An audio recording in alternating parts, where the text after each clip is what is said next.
Hello, hello. Welcome. We are slightly crooked, but that's okay. Yeah, I mentioned that. Welcome to Odin's Eye Gaming. Oh, we got it.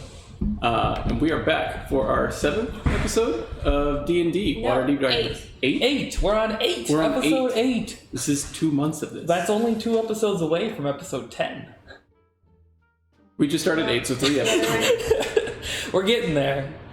I am Texas Deviant, the DM for the night, and to my right is...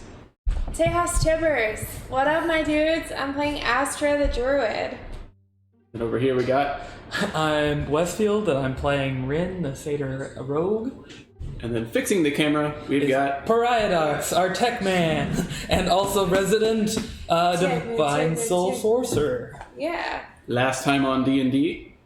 Last time on D&D, we met Oxley, who was the hooded, cloaked man orchestrating all of the scarecrow activity in the in Undercliff. We had been searching for him for a while now, and we got him to kind of spill the beans on his master plan to sell his scarecrow services to other people in the in Undercliff. So we rounded him up and carted him off to the... What was his name? Roscoe? No, Roscoe's the dead guy. We carted him off to Ruth. Yeah, Ruth. Ruth with the Roofters. And he basically said that we would need to go turn him into the guard, or turn him in somewhere in the city, and that he gave us our reward. And then I, as Rin, stayed behind and helped him clean up his chicken farm. And these two went off into the city ahead to go turn in Oxley into the guard, and as well as Crook, who is the sheep herder we had also captured. And then from there, we went and met with the Emerald Enclave to get our reward from them. And they said, keep in touch, we might have more missions for you at some point. And we went to go to the Yawning Portal to meet up with Volo and Rainier to see what they were asking us about, as well as maybe meet our contact with the Zentarum, Davil Starsong. And so we met with Volo and first Badra. Oh yeah, on the trip to go back to the Yawning Portal. Percy got a message in his head from Vajra Safar, and she is the Black Staff of Waterdeep, the head mage of the Mages Guild of Waterdeep, and she basically resides over a big mage college, mage school. And we went and met with her, and she wanted us to join the Grey Hands, which are an organization that goes around beating up bad guys in Waterdeep and protecting the city, but they sounded a little bit too military police for us, so we decided to say no to her proposition, but she wasn't particularly happy about. And then we went and met with Volo, and Volo let us know that he had a mission for us that was to meet with one of his contacts at the opera. That was Rainier. That was Rainier. Okay, yeah, right, Rainier, because he's the noble. And he said that he had some tickets to the opera that he was going to give us to go meet with someone there, which I don't know if he named. His name was Mert, and Mert was the one who provided the tickets. Okay. So we have a date at the opera to go get some more information about what our next steps are. And we also met with Davil Starsong, who ended up explaining how his group of the Zentarum are actually the good guys, and there's some of his some people that he know are getting killed and beheaded down in some other part, the castle ward. Yeah, to kind of recap that, they are the not bad guys. Right. Every noble house has their own kind of way of making money, and some of them are less legal than others. But that's not the premise. And outside of that, they said, hey, random elves, not the Zentarum, are being murdered in the dock ward. And the City Watch could use a little help. Everyone tends to think of their own group as the good guys, right? Like, we don't, so we're a little suspicious, but his mission seems well-hearted enough that we said we'd take a look into it. If we were over there, casually. That's where we left off our last session. Yeah. I think we're still in the Yawning Portal. Yes. So your current objectives between everything that you guys took, you need formal attire for the opera.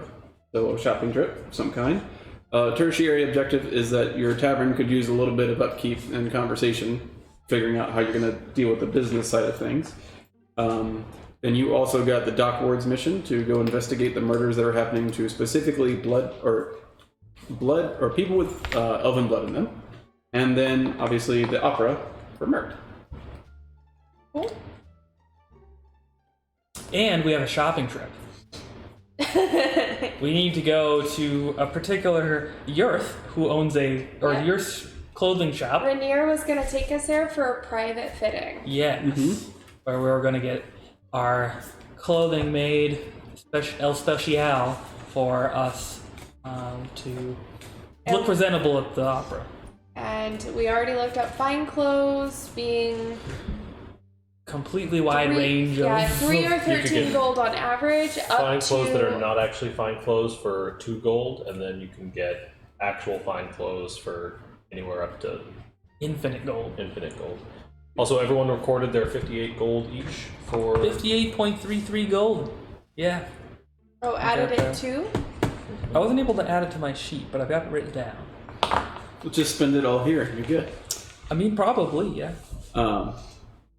So, the idea is that Rainier has basically coached you guys a little bit. You can, just for the expectancy of this, at least 15 gold would be the requisite amount of money spent to go to a place like this. And he kind of said it with a little bit of, that'll get you in the door, but if you want to make an impression. So, like, what are the 2 gold fine clothes? 2 gold fine clothes would probably be, like, maybe more for... Like that's looking like a person who has money walking down the street.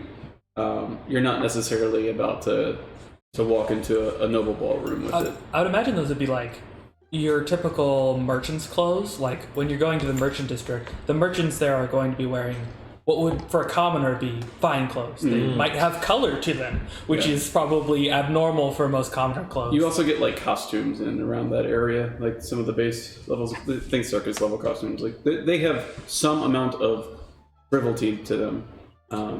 You'd look nice walking down the street, but you wouldn't go to a But noble's house. you're not wearing the laces of the latest fashion, that kind of stuff.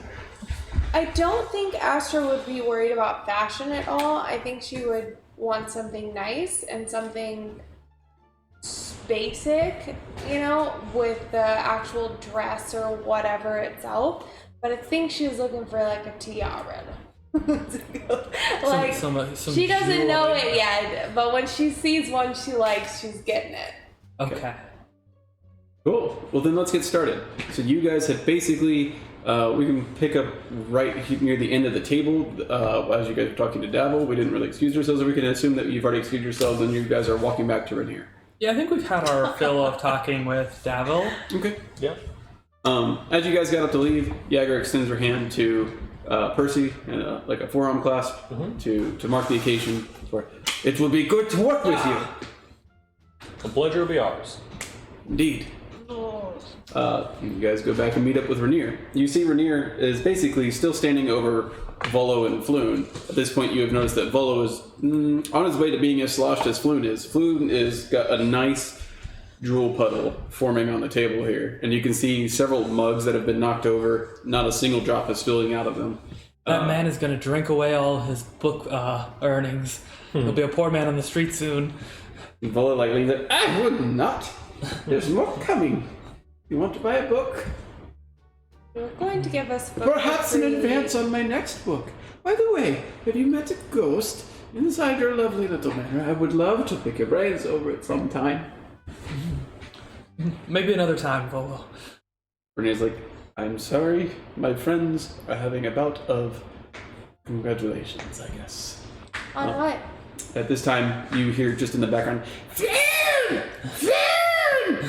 Where's your body at?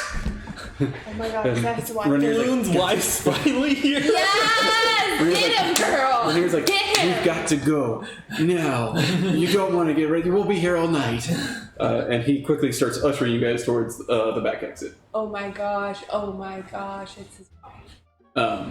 And then on the way out, you see this very portly and jovial, happy, and immediately red-faced woman. Like the color change switches so suddenly as she sees her husband just plastered and you have responsibility. You're supposed to be at work. And goes over and just lifts Floon up out of the chair as you guys are exiting. Well, he seems rather disposed of now. Perhaps. Robert made a character after me.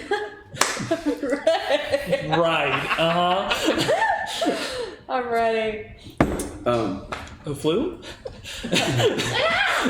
So Rainier gets you guys out the door and closes the door behind him. Oh, I don't think she saw me. If she saw me, she would blame me for this. I'm not ready to accept responsibility from her. So, on to the earth. I think your business is concluded. You're ready?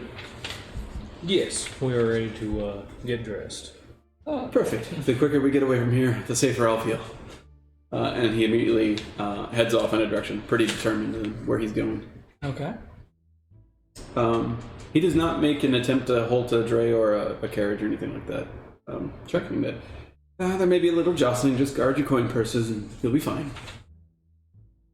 And you guys make your way across a couple roads over to the trading square, where you can see they're kind of like cordoned off into specific sections that match their kind of their business, right? So there's clearly a section that sells food, and there's clearly a section that has a bunch of smiths at it, and there's also clearly a section that is just tailors, and it takes up like a full block of the square. Cool. This is our first time being to the trade district, right?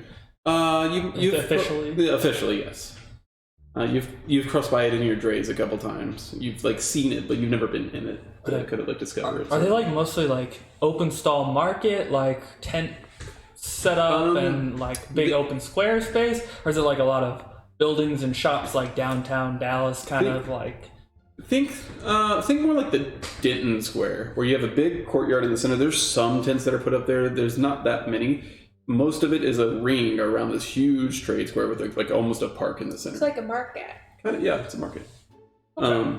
And there are established businesses that do change hands every now and then as people don't make sales, but that's usually not the case, especially in the Castle Ward. Okay, so you can typically find Joe Schmo and his Joe's Crab Shack at the same place every day. Yeah, and Renee's like, yeah, they've got most of the stuff here, and fortunately my Seamer is here today. He normally posts up in the trade ward, but he has a couple locations, so we're going to go to the one that's closer, because I know he's here today. I've already talked to him.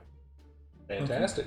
And What's the main difference between the trade ward and the area we're in now? The Castle Ward hosts a trading square, and the trading square has most of your typical goods.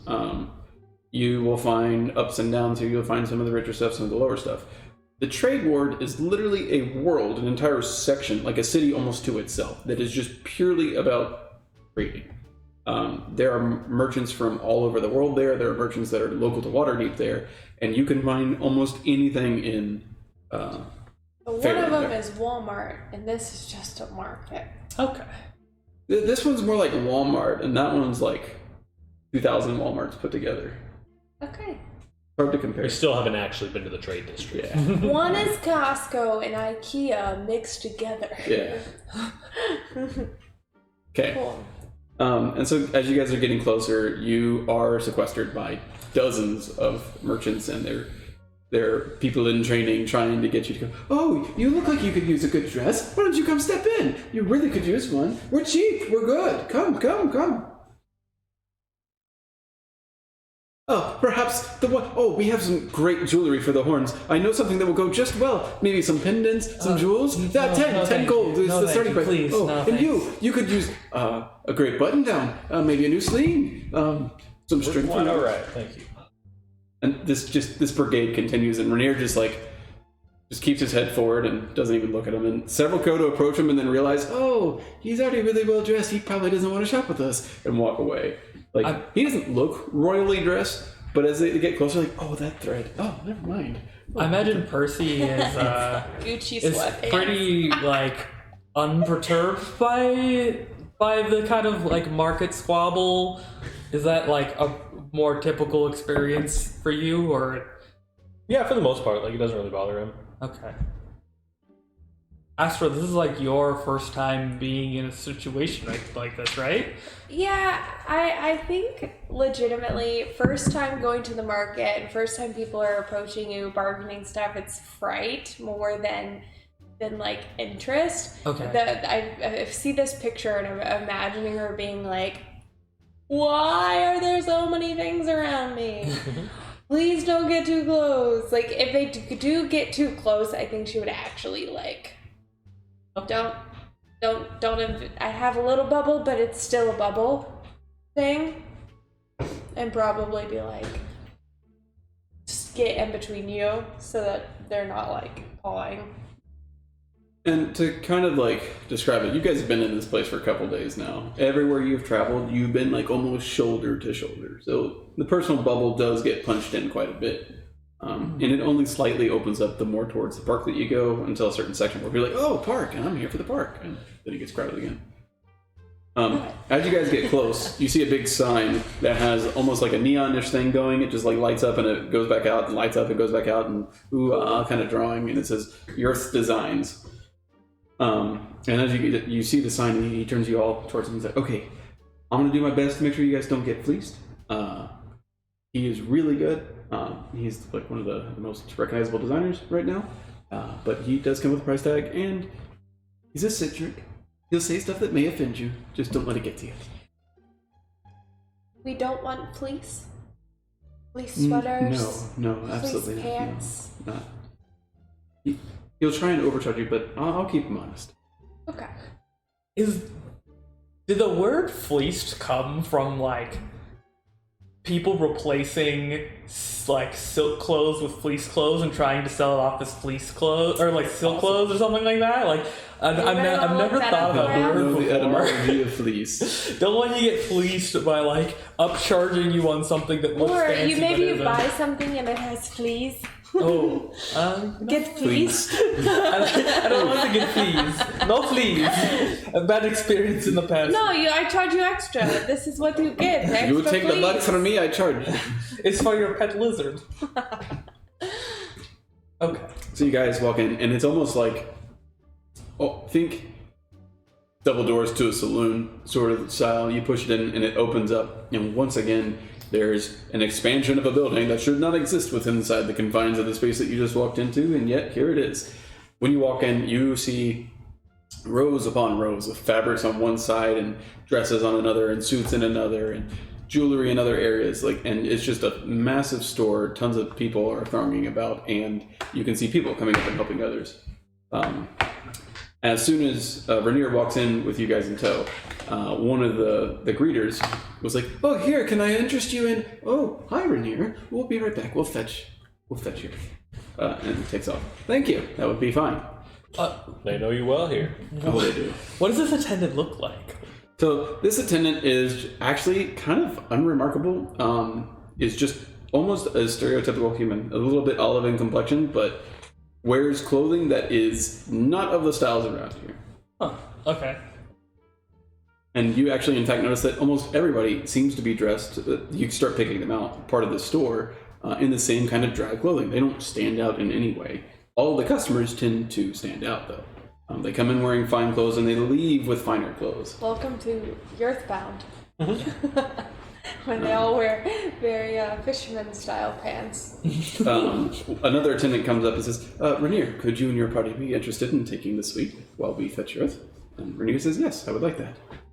And they usher you along to a small cordoned-off section. There's a few couches with like plush cushions and stuff like that. And there's a small table with a few cups of water already poured into goblets that are way too fancy for just water. And if you had to describe the scent of this place. Today is probably plums. Okay. Is there a bell on the wall that says yes to the dress anywhere? Camera crew comes in. Now that you mention it, you're able to pick up a very specific section of just dozens and dozens of wedding gowns Oh, yikes. of every single color. Yikes. And so you guys, Would like the black wedding gown, please? the floor is an extremely well lacquered, well oiled, and well taken care of, like oak floor. And it leads you to steps that turn into like this black and red-ish kind of wood that has streaks of this color that goes through it. It's hard to pick because every time you start focusing on it, it seems to change the color, a different part of the log. You step down and the entire section that you're sitting in now is just filled with that. It does take a few minutes and small chat is had. Rainier talks to some of the people that come up to him, some of the customers and stuff like, oh, you're here, what are you buying? Can I know? He's like, it's a secret. I'm just kind of playing coy with all of them. We probably look a little bit out of place here, huh? Very much so. You guys can feel that every single person that comes to talk to Rainier has eyes for all of you guys. Like, Because we haven't... what company you keep? we haven't gone back to the inn... Or we haven't gone back to Three Feathers Up yet. So... We have. Oh, you guys have. I haven't. I just came out from mucking in the chicken pen. Yeah. Like, all right, yeah, feeling a little out of place, a little down on that. I have a question. Does the mending spell work for finer clothes, or Yes, as long as there's no gash longer than a certain amount of inches. I foot? forget. 1 foot? Yep. okay? I will be taking that on my next long rest Okay. because I don't really feel like spending 15 gold every other day.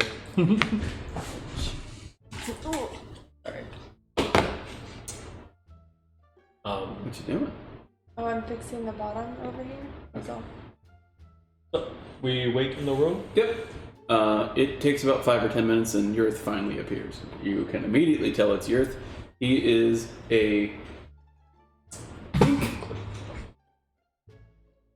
think Jasmine's father from Aladdin kind of style. He's short, Ah. a little bit plump. He's wearing a very nice, pristine white suit and a hat that makes up the height difference between a gnome and a human. There's a mini for this, by the way. Is there? And he comes in and he's looking regal. You can also see that he's got pointed ears. Not something known for the gnomes. He's a half elf, half gnome. And each of his ears probably exist about in the neighborhood between 20 and 30 gold rings. His hands are just covered in just gaudy pieces, like giant rubies, and sapphires, and topazes just everywhere. He just literally clicks and clacks as he walks around. His rings jingle. And probably his most accentuated piece, he's got a nose ring that actually runs to his elbow. With a very, almost, if you had to guess, diamond, but diamond doesn't work that way. Chain in between it. Some kind of a crystal-like. Rhinestone? He comes up, yes, Rainier, nice to see you again. Hi, how is it going? Who are these specimens? Beaches, might they say. Hello. Nice to meet you. These are my friends. Be nice, Earth. They're here to buy your stuff. Oh, can they afford it? I assure you we can afford at least something here. I don't know if I can. Oh, quaint. Well, good. I hope you Renier's got her back, though. He's like, huh? Yeah, yes I do. Yes, they'll be able to afford it. And he's like, well, what are they here for? Pageantry? Or perhaps maybe the fair? Maybe some walking clothes? It looks like they might as well be naked with these threads on them. And he's like, come on, man. They're my friends. No, they're actually going to be attending the opera. Oh, the opera. Yes, good. I'm looking for some walking clothes as well. Oh, you can afford more than one suit. Good. I misplaced you. Okay. Sure. Let me help you out. Let me get some fittings. And he pulls out this weird contraption that is like a set of glasses, but they have like lens caps on them. They are currently closed. He's like, he puts them on, and then he kind of twists them, and there's a small little sheen around them. Okay, who's first? Who wants to go first? Don't be shy. Ah, you, lady. Yes. Okay. Please, stand. Come. Come on. Yes. You're not gonna get any prettier just sitting there. Okay. I think we can work with this. Yes. Okay. 1 second, and you hear this almost like a camera shutter go off, and then you start hearing rings start clinking, and you can see that there's several. No, none of that. You will set off the detectors. That would be bad for you. The guard will come. It'll be a mess. No magic ever.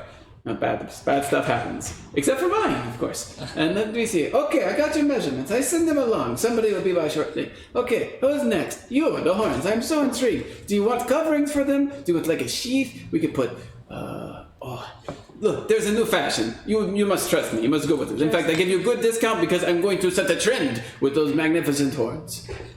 I leave it in your hands. I'm sure they're quite capable. Yes. And you can just see the gems start vibrantly glowing. I've already got probably clothes for the rest of you. Yes. Okay. So stand. Now over here. We need better lighting. Opposite lights. Okay. So, and you can quickly see that several attendants go running and they start pulling the shades over the certain section that illuminates the area that you guys are in. Much better. Good. You are fine specimen. Okay, next, last one. Let's go. Chop. This is very Disney print. What's their name from The Incredibles? Oh yeah. Yes, Hey, Minerva. milk can.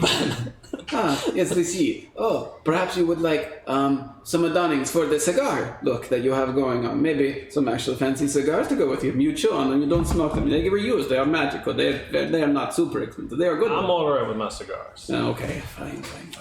Can't have a winner in every bunch. Some people just need to be the dollfish of the pond. Okay, snap. Okay, we're going. Okay, I'll be back. You wait here. And he would like that. He's off. Dullfish of the pond, huh? Well, I thought he said dolphin in the pond. And he was like, "What's a dolphin?" You've never seen a dolphin? No, I don't really visit the sea doll that much. Weird. I mean, at least he seems to have taken something of a liking to us, I think. I think he does. I think he's got a liking for our wallets. That's about it. Yeah.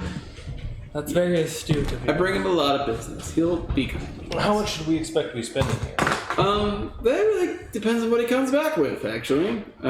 He usually has a good knack for these things, but I tell you what, if it's too much, then you just let me know, and maybe he'll bring out a second outfit, or maybe I'll cover the rest. It's too much. All of this is too much. So pretty soon an attendant comes back. Which one of you is Astra?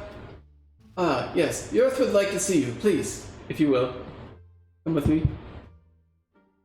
Thank you. Good luck. And yoinks you off. Be brave. Bernier spends his time chatting with you two while waiting for Astra to get her pleasantries out of the way. Pretty soon, you are locked in a very narrow room. Quite literally, they close the door on you, and you just hear clink, and it's a locked room. I panic. It's spacious though. I don't panic. It's open. Oh, good. And everywhere is dark except for a center circle which has a small platform on it, and you just hear a very ominous "Stand in the light." Bibbidi bobbidi boo, I stand the fuck up there and get my dress on. And he goes, "Okay, what are we thinking? What colors are we working with here? Tell me, what do you want? You want jewelry? Do you want the dress? Do you want, the breeches and the flowy shirt are in fashion in the summer. What are you thinking? Help me out here. Come on. I got the fabric Just need shirt. a dress. You just need a dress. Okay? Magnificent. We'll make you the best dress." And he snaps, and you can just see fabrics almost ascending. "Tell me, which color before it's too late?" I don't know. Red is the greatest color in the world. Okay, and you just start getting wrapped by different like fabrics. He's like, okay, that one too sheen. No, not in. Oh, itchy. Is that one itchy? That one's itchy. Okay, not that one. All right, we are going. Ah, yes, splendid. Okay, poofy, no poof. You want slender cut? You want to be able to move in it? You look like the adventure sort, or do you want to have the big bushy? No bush. No. Okay, no bushy. Riding dress. Do you ride the horses? Do you want that? Okay, you will have to be careful with it. All right. Let's see. A little bit of fragility here to accentuate. Okay, good. Also, when the high-class tailor has an itchy option for some reason. Well, listen, not everybody's. Some people like the feel of velvet. Some people don't. Do you want fashion or comfort? Fashion or comfort? Magnificent. Very, oh, so good. Okay, now for your selection. And this roller just kind of like right in front of you, not being pushed by anyone. And a case opens, and it's just a jewelry front. You can see rings, you can see tiaras, you can see necklaces, you can see hats, you can see bonnets, and all sorts of stuff. He's like, pick something. What do you want? What do you wear? Oh, you wear the tiara? Very well. Oh, that is good. What is your favorite gemstone? We have very good selection right now. Rhinestone. I do not know what the rhino stone has to do with this. Clear silver. Oh, you want the diamond? Silver, accentuated with diamonds, we can work with this, yes. It's very good. Okay, 1 second. Put the tiara back on the cart and we'll give you what you want. It's okay. In here, the corporate infrastructure hasn't overly inflated the price of useless diamonds, so diamonds are actually cheap. Alright. It will be fine, I'm sure. You look like you have a couple coins to your name. And your priority probably has more. Okay, so the tiara, you need a necklace with it, maybe something to accentuate. It goes with it. No. It goes very well with it. Maybe some earrings, a belly ring, and perhaps Belly ring, it's not even pierced. a nose ring as well. Yes, that would be great for the current fashion. Would you like one of my chains? They're really good. I'm going to put them in. But no? Okay. Oh well. There will be someone. Okay. So, 1 second. It just goes off and another one comes carting in. Try this one. This one I think is the color that you want. We got the red gown going. We got the silvers with the diamond. You put it on. And the chest opens. You can see a pair of really glorious looking earrings that are like this long and probably like this wide and just encrusted with gems. And then your tiara, which has an actual modest amount of diamonds in it. You want the whole set or do you just want the tiara? What are we going for here? The earrings are like almost down to your waist. Okay, alright, not these. Oh, not the earrings. Smaller, these but smaller. These are those but smaller. Like this big. We make them bigger. This big. Okay. Oh, and there's another one. Okay. Here, and then you just see, like he throws a set of earrings and they just land on this pillow that the tiara was resting on. Those are the ones you want, and they are like that but smaller. You can see a dozen probably different colors of. If you focus on them, they solidify to just one of the colors. You can see that it's inset with a bunch of facets that have different colors on each of the facings. So almost as you turn it, it shifts whole colors.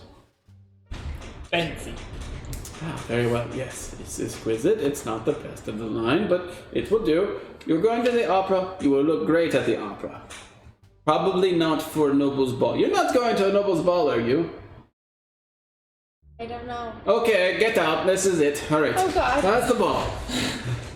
All right. And an attendant comes. Come, that's great. Perhaps you would want to change in the dressing rooms over. Oh, come with me. And somebody has grabbed your clothes that have magically appeared not on you anymore. Alright. An attendant comes back and it is your turn. Sounds good. You get escorted to the same like locked room. It's dark except for the center platform that's currently lit with a bright white light. On the Step platform. up onto the platform. All right, what are we thinking here? Another dress for the lady? Not the lady. This is not the lady. This is. Oh, you do have horns too. I did not see them at first, but now I do. Would you like some accentuation there too? No, my horns stay the way they are, thanks. Oh well, that's a I shame. light a cigar. Okay, what are we thinking? We're thinking a suit or maybe perhaps the circus attendant? A suit would be just fine, thanks. All right, wonderful. Let's see. Not much to work with here, but I think I have the thing. And he snaps, and it is a pure black suit. Okay, sure. This will be fine. Wow. No inspiration, no nothing. You really came up You with want that. to actually go ahead and give me the circus attendant outfit then? If You you're looking want for the circus something more attendant. inspiration. You hear a voice like reaching up. He wants this. No? Okay. None. No, that's it. What? Well, apparently, this is what he thinks is the fashion for you. He says it complements your skin color and the horns. Sure. There are a selection of hats if you would like. I would like to take a look at those, please. Okay. There is a rather massive selection. Instead of like the single card for her, like 4 different 3-tiered systems come rolling out, and it's just almost every fashion that you could think of.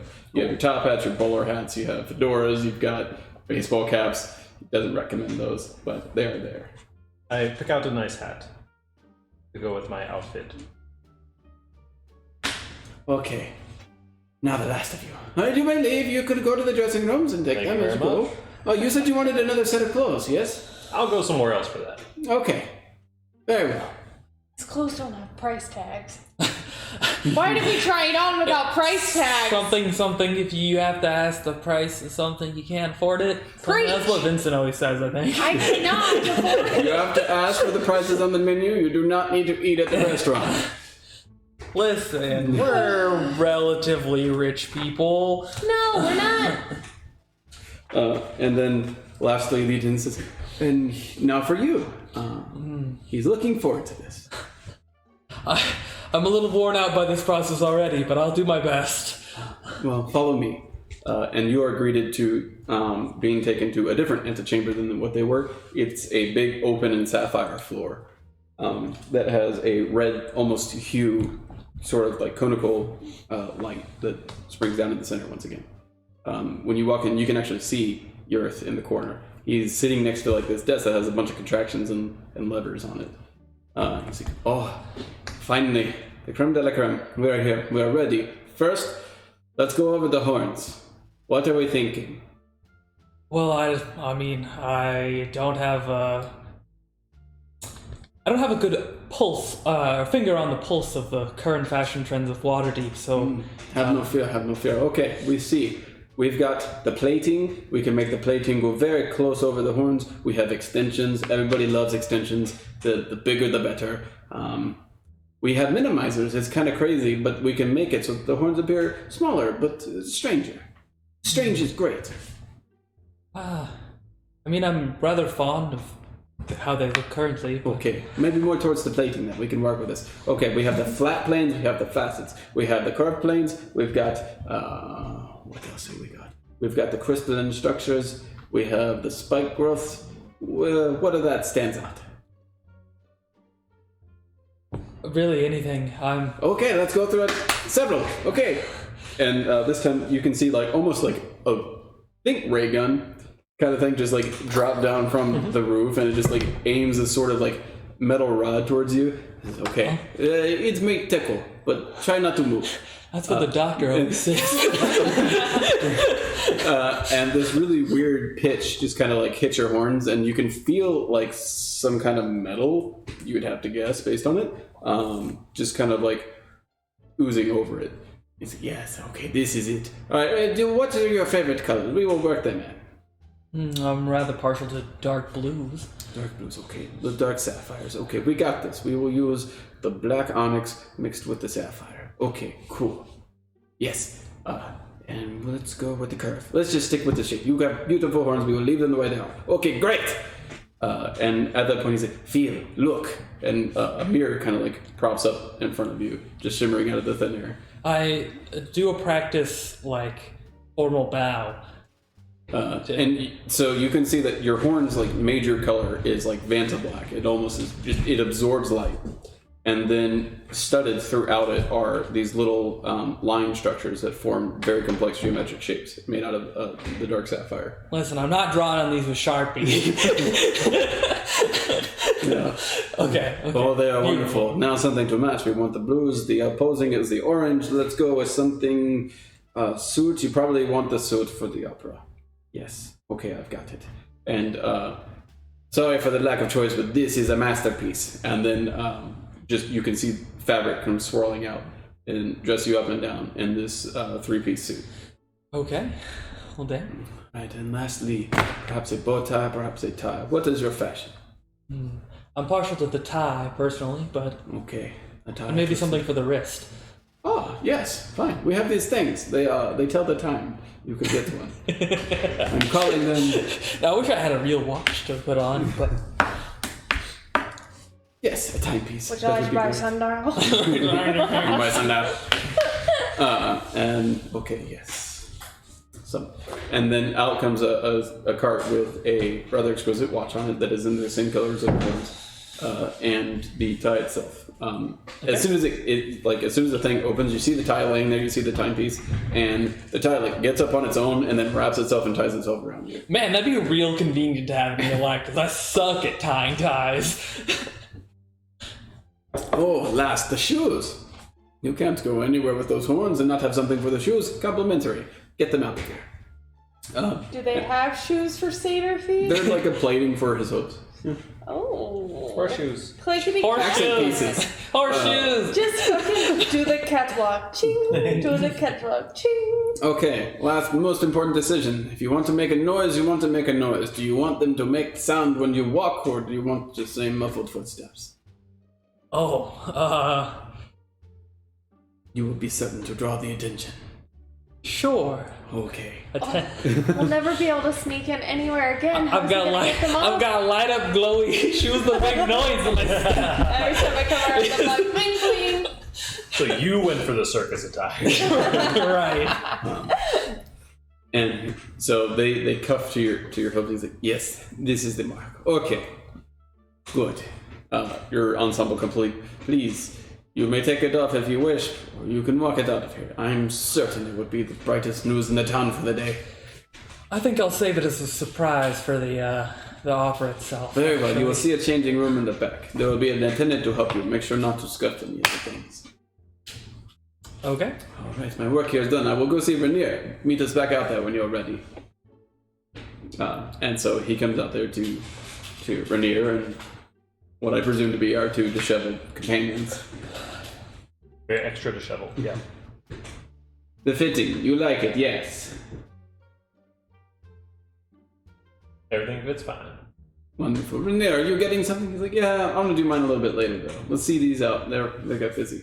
Ah, yes, they seem like the busy type. The busies not concerning themselves with the way they look, by the way they look.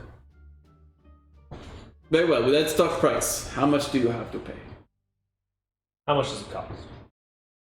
Well, all three of you involved, about 5,000 gold. We accept all forms of currency. Look over to Renee. Renier's like, Fleecing. Gareth, we talked about this. What? 5,000 is modest, it's cheap. My name is expensive. Gareth? Okay, tell you what. 400 gold, all the ensemble pieces. This is a little more than we had previously discussed, Rainier. This is fine. We can afford it. 400 gold. Rainier at this point goes, look, if I buy something from you that's really good later, will you knock it down a bit? And Gareth seems to, okay, but he has to wear the outfit at least twice to 2 balls and spread my name. I don't think we could stop him. Yeah. My shoes will sing with the sound of your name, Gareth. Oh my god, I hope not. We could put the voice box in there. That would be a very wonderful advertisement. Okay, fine. 200 gold. All 3 outfits. We call it good, yes? Sounds fine to me. Okay, scene attendant. I must need to attend to the royalty of the town. I see the Duke over there just walked in. Good day. The Duke? And he walks off, his hat leading him more than his own feet. What an exhausting fellow, but quite interesting. What an asshole. Quiet. He is a bit eccentric, but he's I think an asshole was the term, as a matter of fact. He did warn us, but yeah. I don't know if he warned us. I think he always like that. You're on his good days. It's very passionate. He's extremely passionate. He kind of sets the trends. And What were the things that were above what things? the magic? Magic? You're at his own contraptions. He hires mages to do all this stuff for him. Part of the experience. He's got to have some way to wow people, because his personality sure isn't going to do it. Actual funny joke. Nice job. Damn. Oh gosh. Okay. We will have the clothing shipped to your place of residence. Pick it up when you guys are ready. Absolutely. What time is the opera? There's one tonight, and it's playing again tomorrow night, so it's kind of up to you guys. Tickets are good for both. We Go go to the tonight. one tonight. Sure. Why waste another day? Works for me. Okay. So we'll just keep it at the inn? Yeah, you can find it there afterwards. Okay, well, shopping trip done. I must go make sure that Floon has not been kidnapped by his wife. Thank you for making sure we didn't have fleas. I think if Yurth found a flea in this shop, he would burn it down. But I mean fleeced. Noted. We weren't fleeced. Yes. You won't. Well, an experience to say the least. Yes, I could use a good shower and a little Sounds bit like of we've got rest something before ready our to do. appointment this evening. Going to the inn. Well, part of the experience is that you probably won't need a shower for a couple days unless you go roll around in mud. The enchantments you guys currently have on you are going to prevent anything from sticking to you unless you absolutely wade through a sewer again It's for the next 2 days. more of a mental thing. Suit yourself. It'll be an experience, I'm sure. Wait, what does that mean? When you went into the dressing room, you probably were robed with some kind of fabric, right? Well, the split second before that, you think he's going to let any speck of dirt touch his fabric. You're wrong. So there is an enchantment of cleaning that happens immediately. That's why I smell like a flower. Why I smell of plums, I assume. You will also note that if you try and take a shower, the water will run off of you without getting wet. It's actually kind of a weird experience going through rain. And it just kind of puddles in your hand and almost like the water tension holds together. And if you try and grab it, it just kind of squeezes up the side of your hand. All the more reason to go experience that. Someone just, what's it called when you scotch guard? You just scotch guard your hand and hold some water. It's hydrophobic. Hydrophobic. Yeah. Yeah. A kid runs up and throws mud on you and it just sloughs off and it's just you're still pristine. He's like, hey, that's weird. Because I'm a demigod, that's why I scotch guard my entire body. Well, good day, y'all. I look forward. Well, I won't see you at the opera tonight, but you'll see more. Remember, private box C. See? Yep, C. Okay. He's a cat. Thanks. We look forward to the experience. Absolutely. I don't.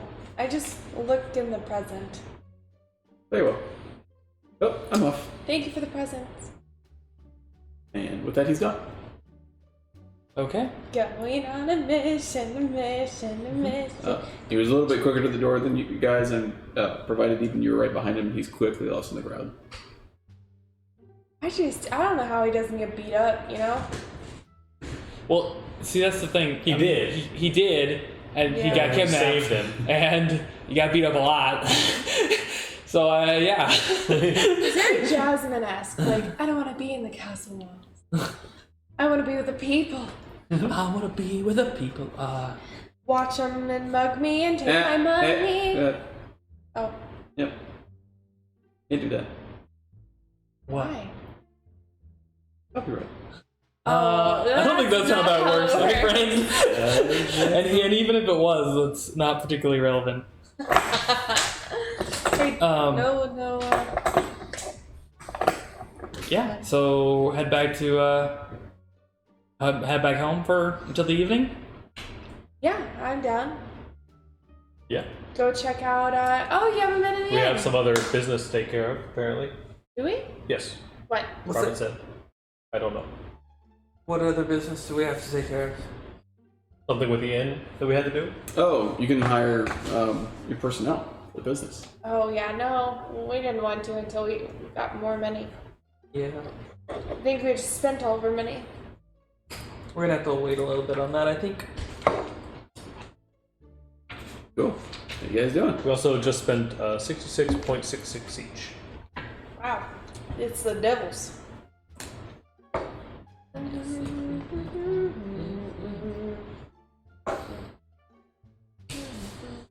Okay.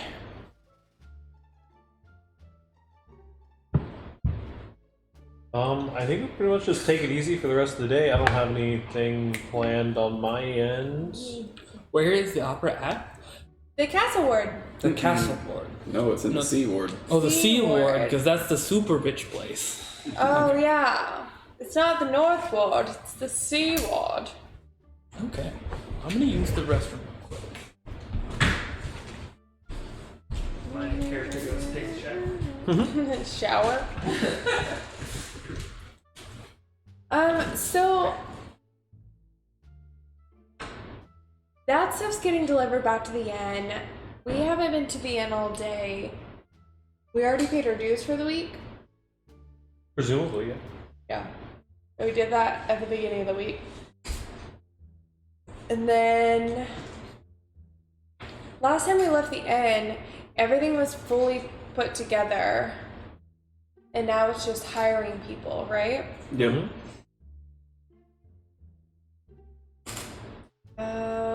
And customizing, and we even like paid for them to knock down the wall and do all that jazz.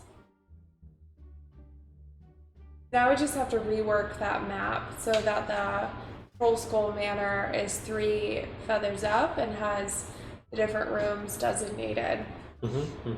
Which can, or the actual map itself can be found on our Discord.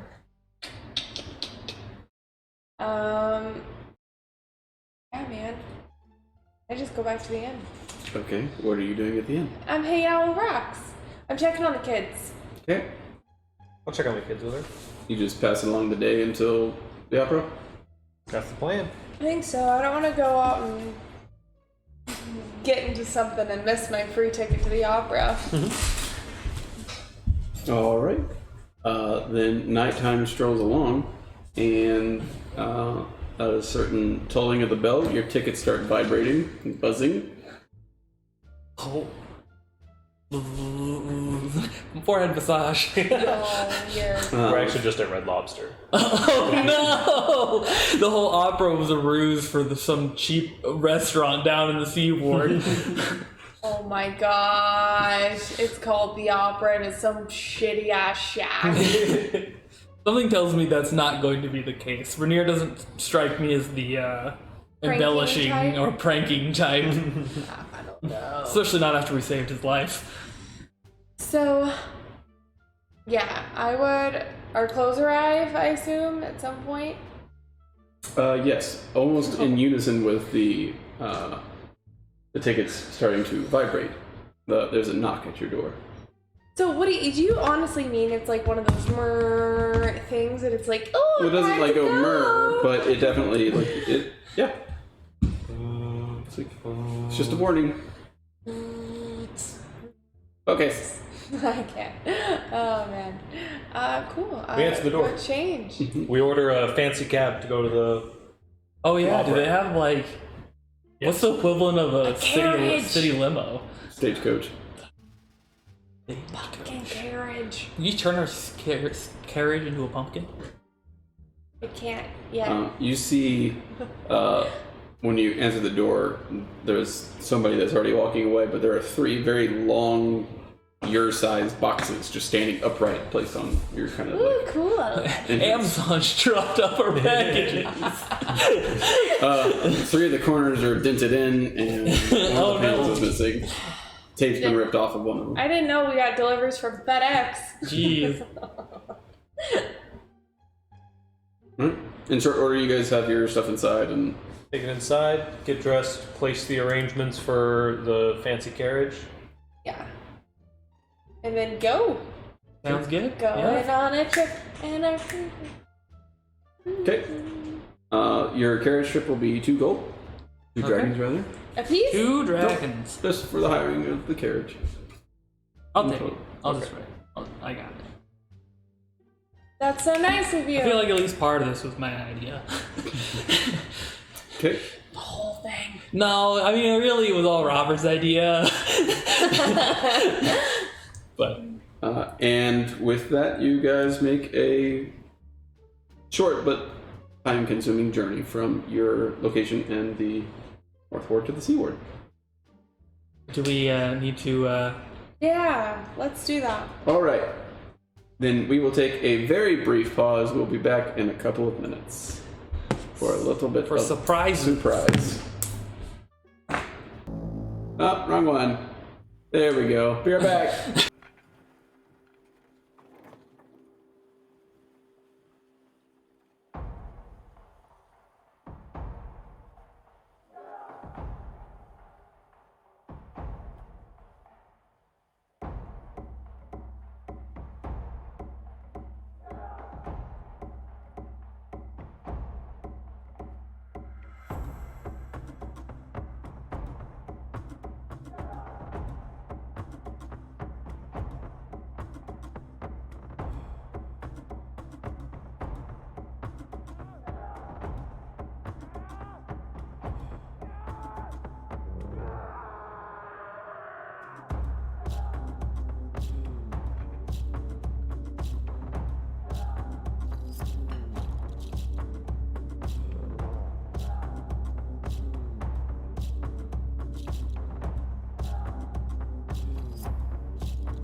All right, and we are back.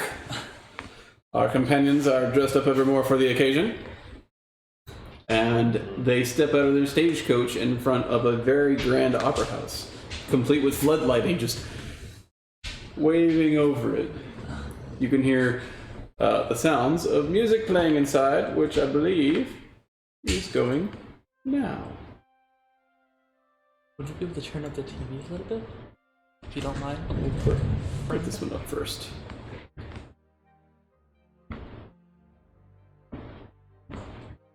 We'll see how that goes. We hear it.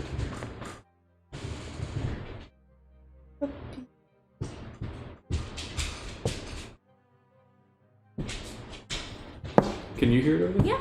Okay. It's at a Oh, low point in the song. Okay. All right. When you get out, there are attendants that open the door for you and make your way.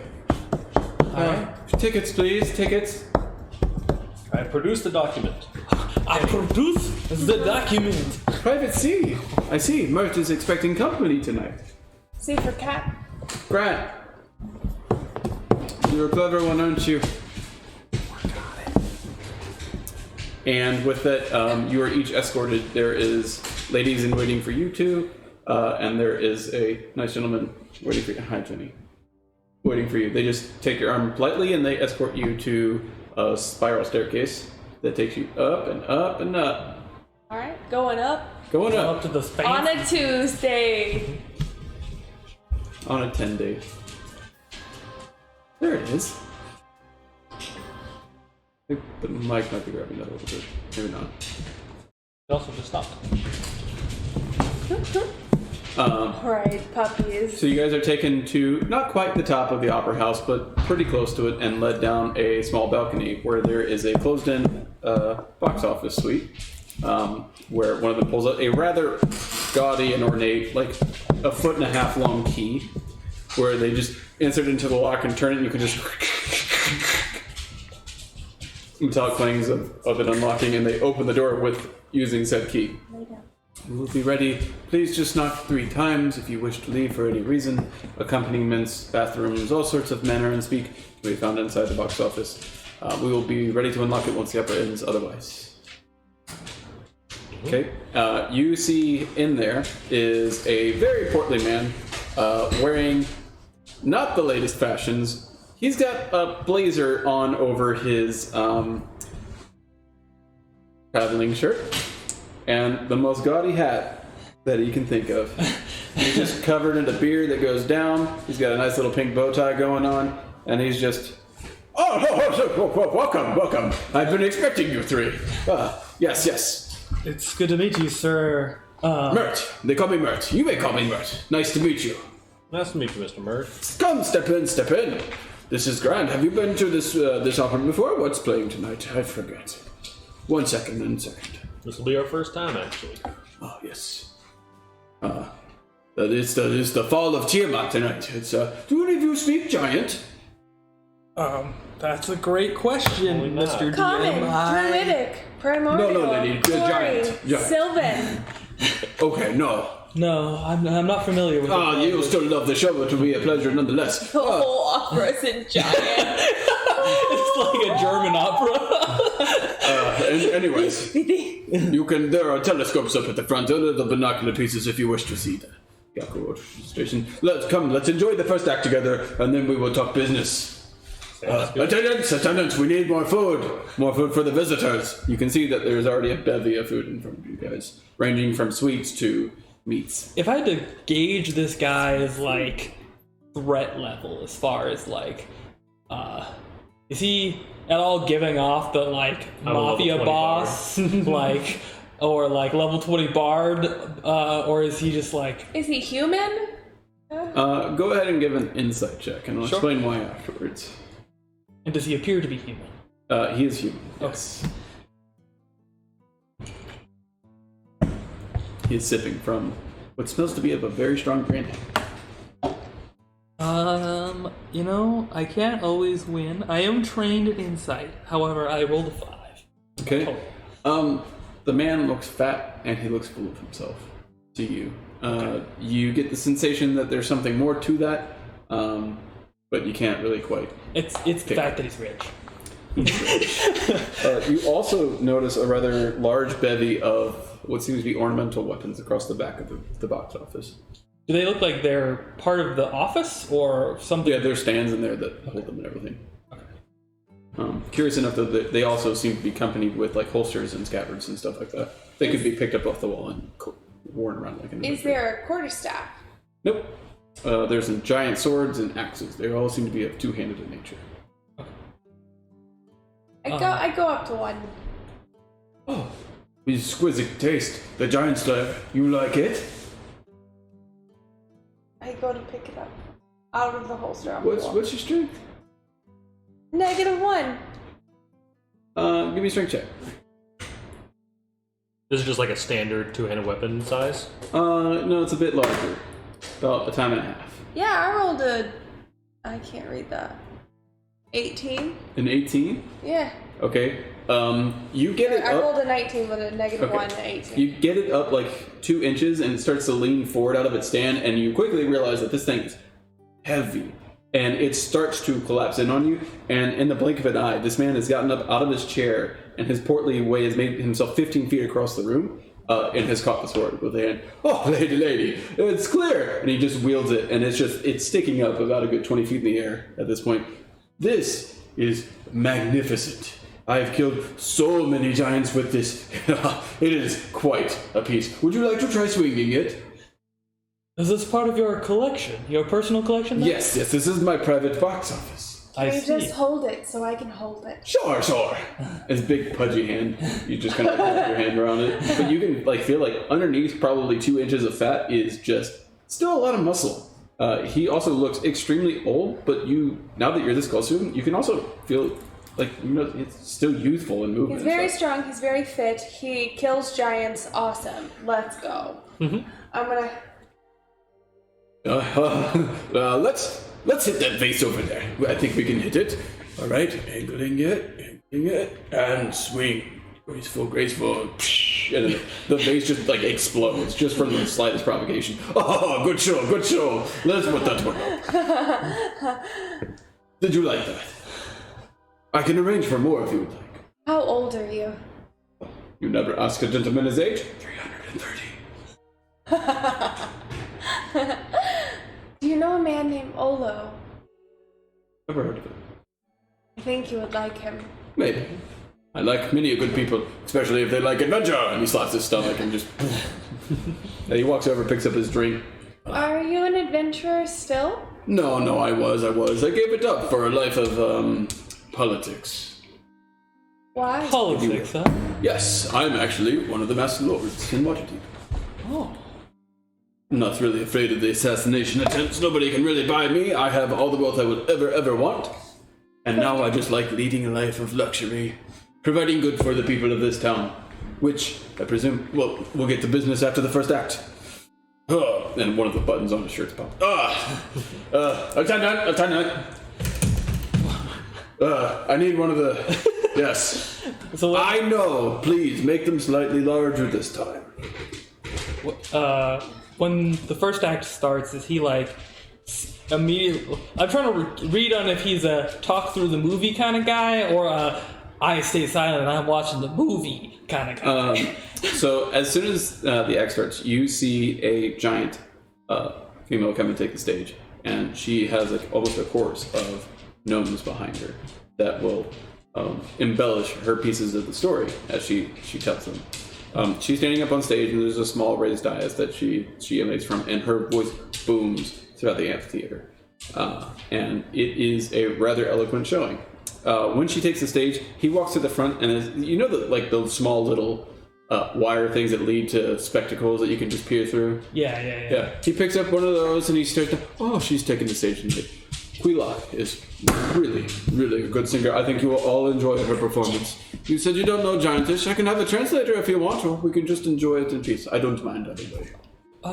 Perhaps a transcript after the show. Sure, I'm I sorry. just enjoy the music as it is. Good. He sits back in his chair and probably falls asleep. Oh. All right. I'm not going to risk whispering to you, but you're go ahead. You should pick that up. What should I try to pick up? I'm pretty much just as strong as you are. There's something you can't pick up, I can't pick it up. But we could pick it up. You know, I think that we probably couldn't. I think we should probably leave it on the wall. A few minutes in, an attendant comes in carrying a rather large and copious blazer and gently shakes Murder awake. Oh, no, who's there? More drink? No. Oh, the blazer, yes. He quickly, lifts off his blazer and switches it out for the other one. This one he leaves unbuttoned. Oh, so much better. Where's my drink? How's it going? It's beautiful, although not something I've heard before. But with 5 octaves lower throughout the entire presentation.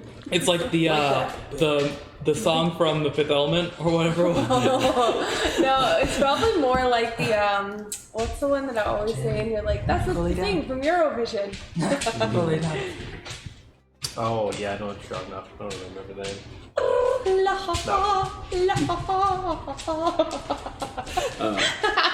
So the first act, from what you guys can tell, comes to a close because Mertwick said, "Oh, that was a great first act. What do you say? Was that not one of the best performances you have heard?" I've never seen the opera It's quite before. wonderful. Good. I'm glad you like it. Perhaps I will get your tickets out here again sometime. Very well. On to business.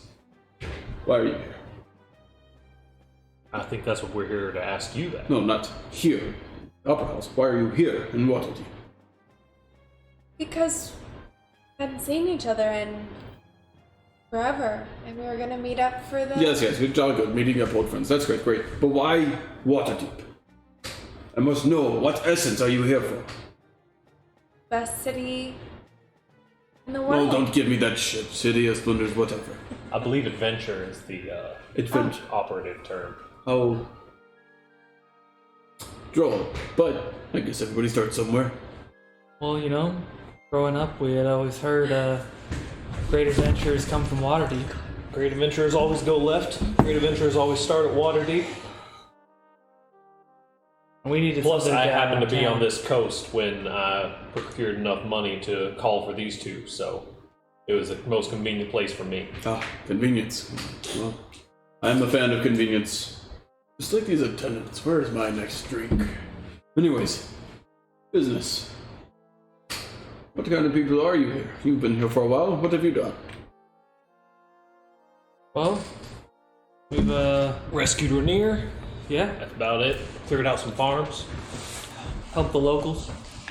We cleaned up Troll Skull Manor. Oh, yes, I did hear about that. Renovating it, right? Oh, new owners. Good. Well, you seem to be establishing your roots here just fine. We've been Rainier? approached by a number of different groups at this point in the city. Everybody will. Anybody such as an enterprising people as yourself. I heard Rainier tell a good story about you folks. I thought I would meet you. Apparently, I'm impressed, and we hope to keep it that way. I am a member of the Harper's faction in this town. What's that?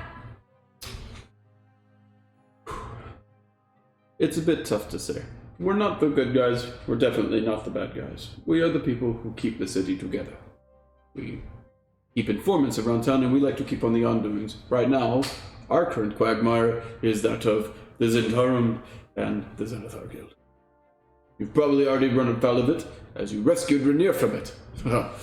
Anyways, I think our interests align if that is the kind of business you are looking for. I'm curious what you think about the Zentarum specifically.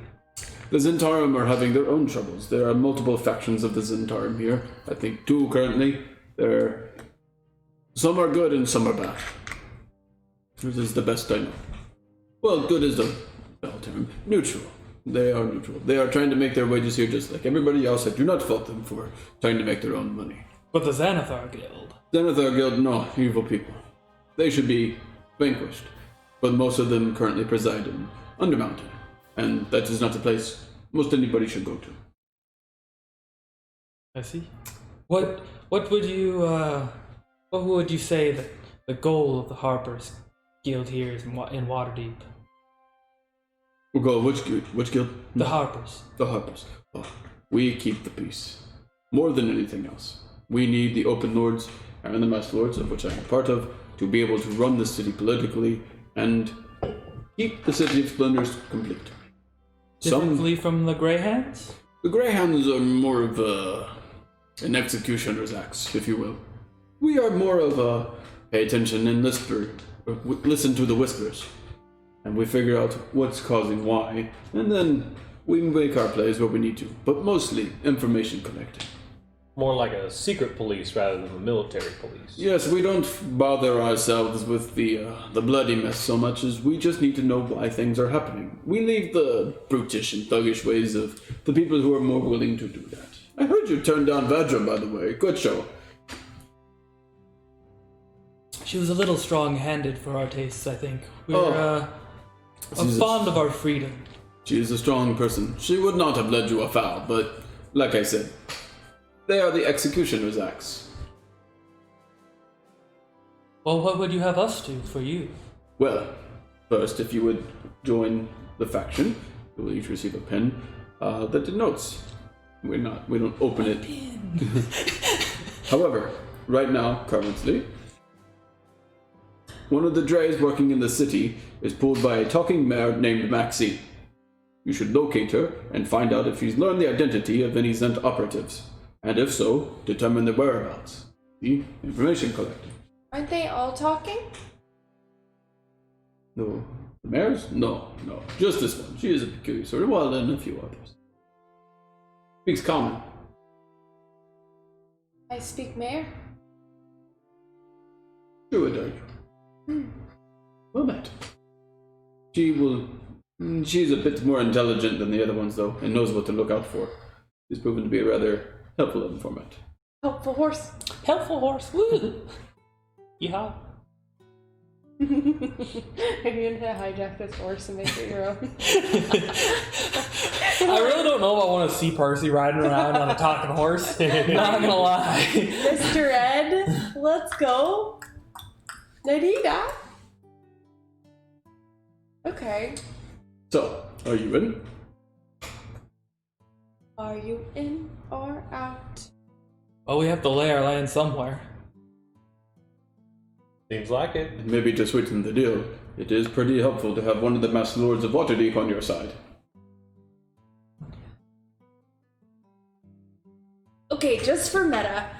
So you cannot impersonate a noble, or else it's against the law. But it's fine to impersonate a masked lord. No. I think most Master Lords would be nobility. Okay. All Unless Master they're the Lords kind are of nobility. Masked lord that no one knows who they are and they don't act like nobility in the day-to-day. You just happen to impersonate them.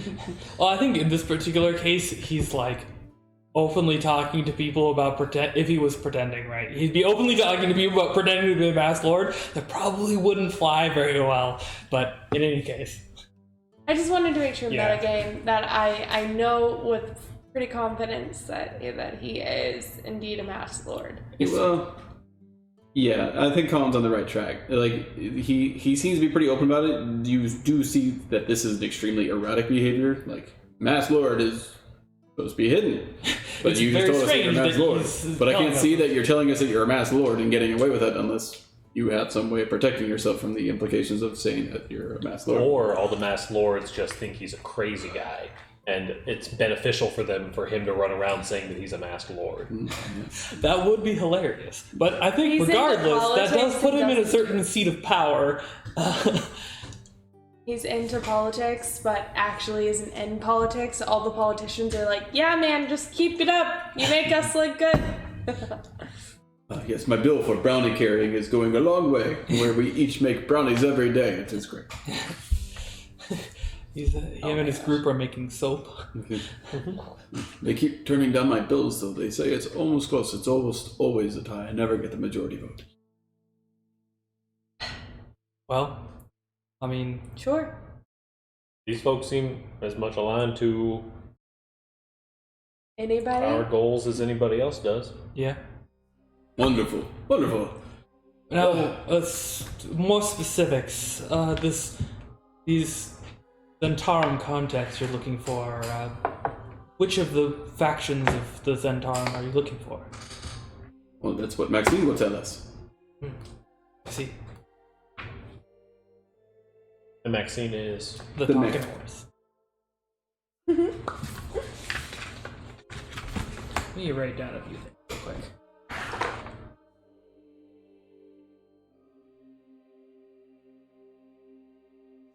Are all the masked lords so aligned to each other?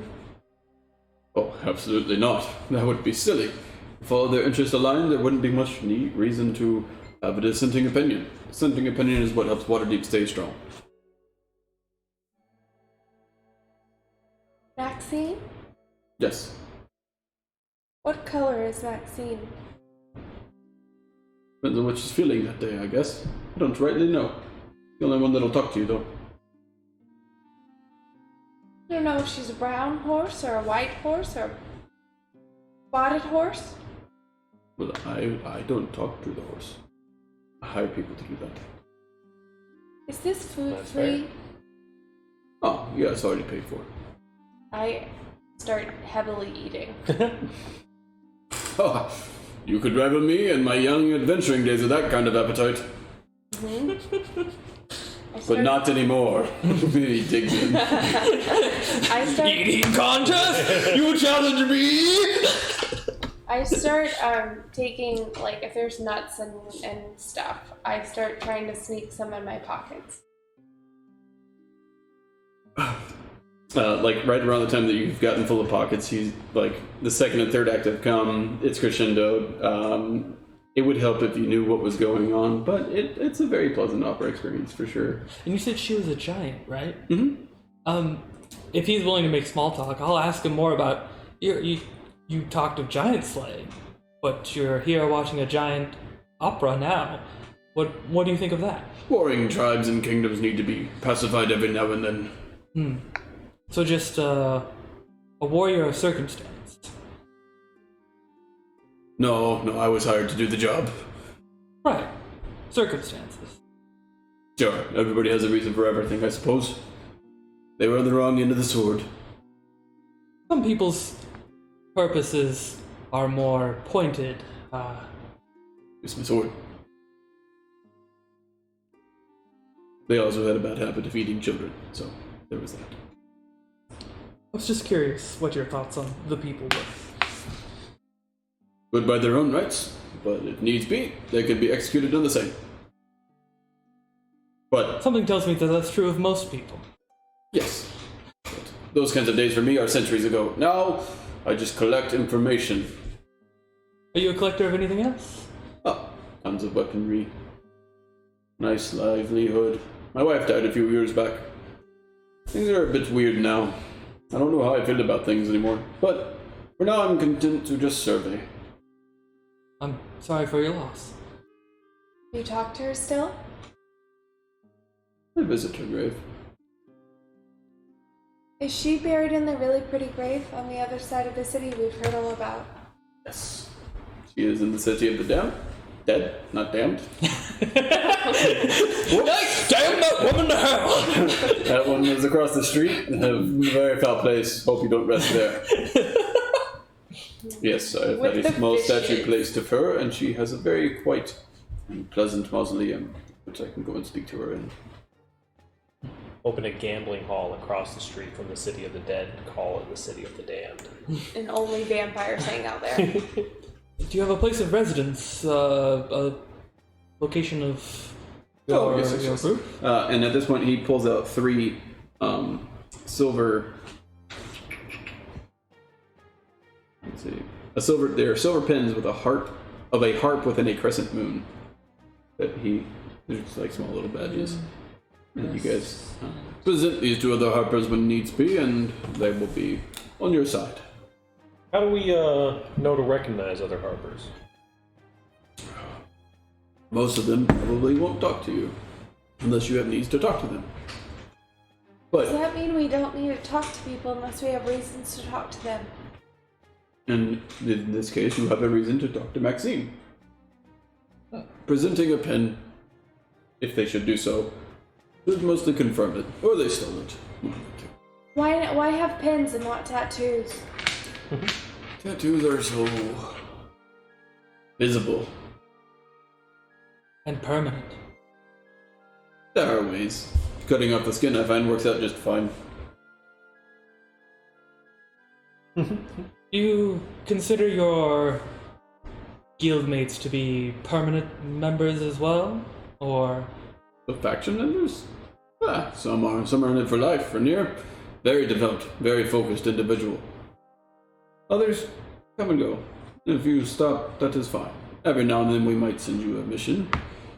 And if you take it, you take it. If not, we'll send someone else.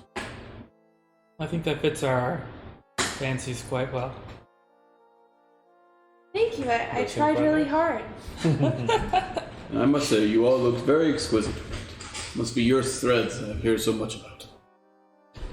Yes, it was your clothing shop down on whatever street. Clickety clack. Clickety clack. And no room. Very well, very well. With that, I shall enjoy the rest of the show tonight. Absolutely. And he leans back and goes back to sleep. Oh, 1 second, I forgot. Any time that you wish to. I have a manor in the seaward across the district towards the northwest. You may stop by there and talk to me anytime you wish. Fantastic. And one last thing. Who do we bring this information to once we have acquired all? Do we just report back to Maxine, or? Or you can hear it through the pen. Is this a listening device? Hello? No, nothing of the sort. You may talk to Rainier.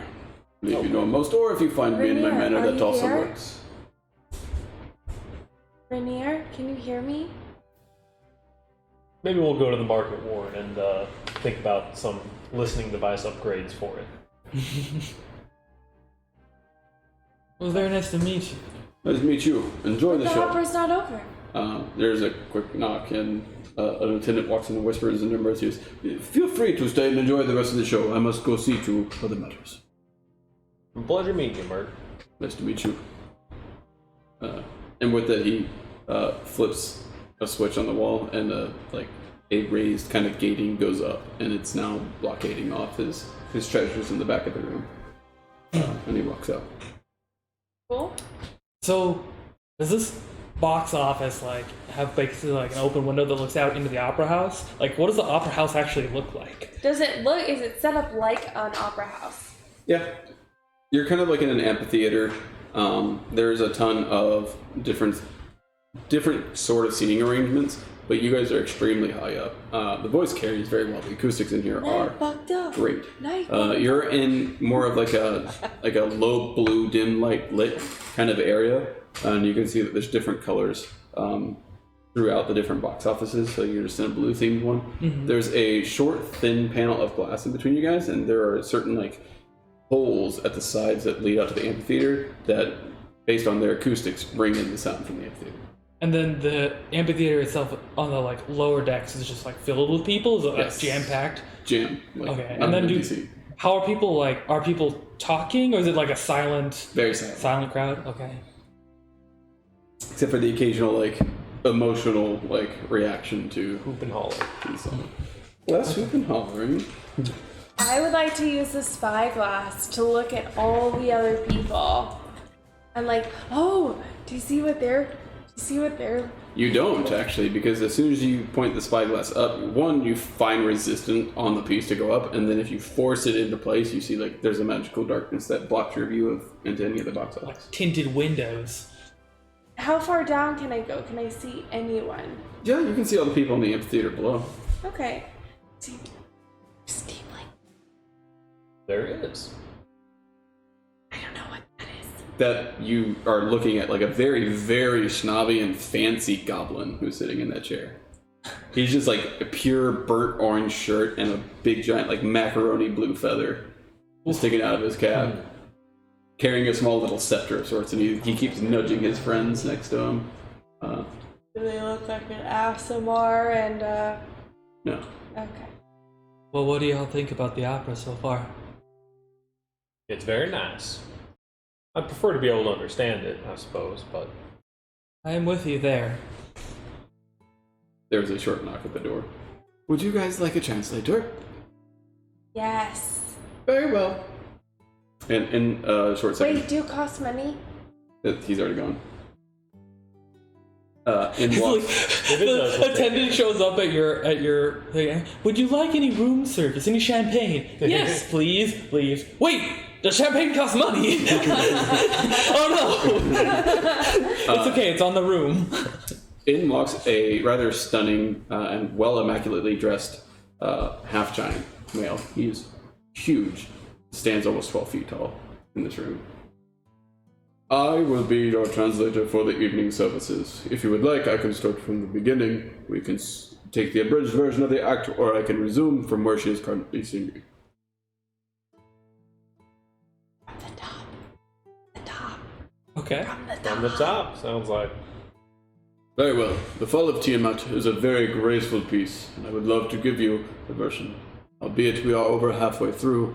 The intermission is about to start, and I believe we can catch up. I will give you the partial abridged version. With that, he begins to sing, and you can actually hear the same songs that she was singing down there in the telling. It tells of the rise of Tiamat, and then that's mostly been shortened and condensed. Most of the exposit is built upon the pretense of assembling the destruction, the fall of Tiamat. And it takes a better part of 3 hours to go through the whole rendition. He eventually catches up to the opera singer, and at that point he syncopates his music with hers, and you just hear the English or the common oration with the backdrop of the giantess singing her piece in giant out in the background. Cool. Very cool. And, Choke myself to death on this thing. and at the end of it, he gives a very graceful and formal bow. I hope that tonight's enjoyment was satisfactory to you. Absolutely. What It was is a your wonderful name?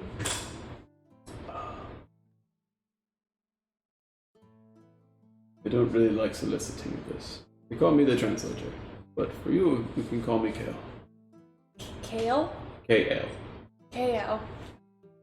Kale, are you from here? I'm here. No. My family is out from the desert in the east. How did you get this job?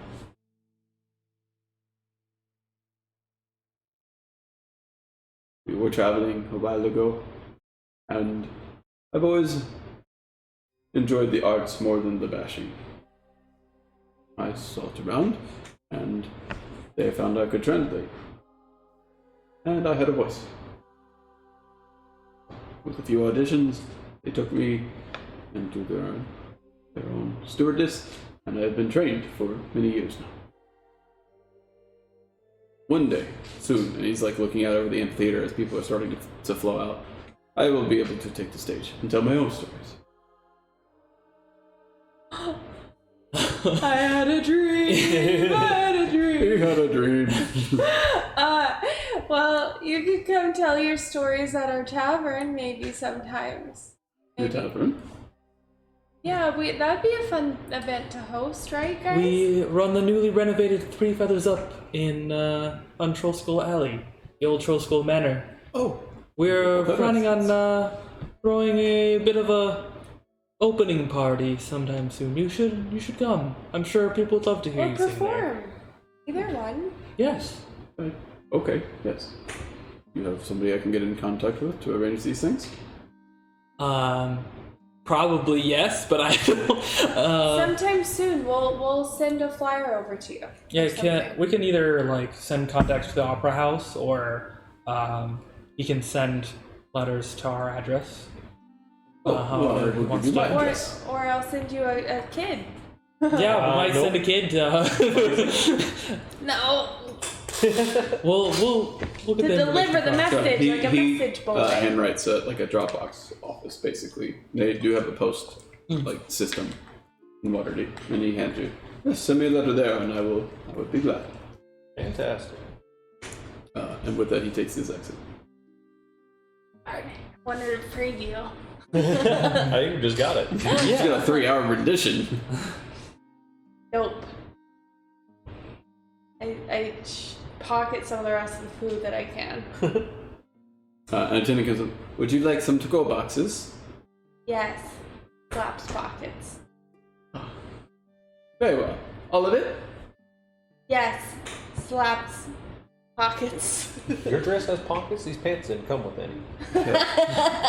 Yeah, it's quite curious. You do not have any pockets to speak of. It's the opposite in this world, right? No. All women's clothes have giant pockets for Big Yeah, your dress is just Rather. actually a giant pocket. That's It it. honestly just has a pouch, like a kangaroo pouch.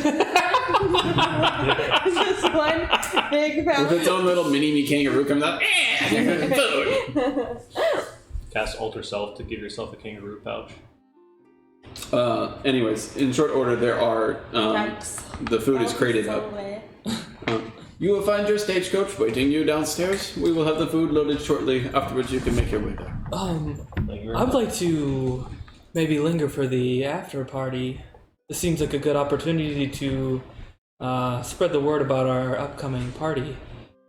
Sure. You're new here. Solicitation is not very well advised. Not solicitation so much as small talk. I want to hand out my business card. Sir, you can't do that. I want to hang out now. I think it'd be fun to just hang out. They must talk about something at these parties. Sure. Some stay. Most go. Do the singers afterwards, do they hang out? And the dancers? And the people who work here? Sometimes, but most nights they're extremely tired and they tend to retire pretty early for the night. Well, early. It is like 2 in the morning. We can hang out if you'd like. I'm fine Mingle staying. with the post crowd. Mostly just like, I mean, these are all rich noble folk. Getting to know some of the rich noble folk would be useful. So that's what I would like to do. Okay. I have a page for this. Yay! Pages! I just need Books. to find it.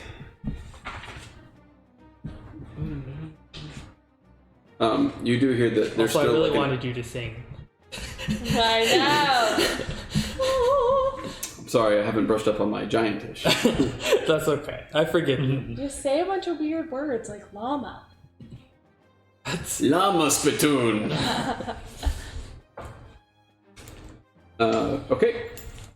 You can make your way down there. Make them up like There is a small little orchestral ensemble still remaining, and it's playing over the chatter. A good 90% of the participants have left. One of the groups that have stayed is those goblins that you spotted earlier. There are a number of other folks that are milling about as well. I would like to approach the goblin. Okay. I follow her. Make sure she doesn't get into any trouble. I love your feather. Where'd you get it from? My feather! I got it off at the bird I slew it from.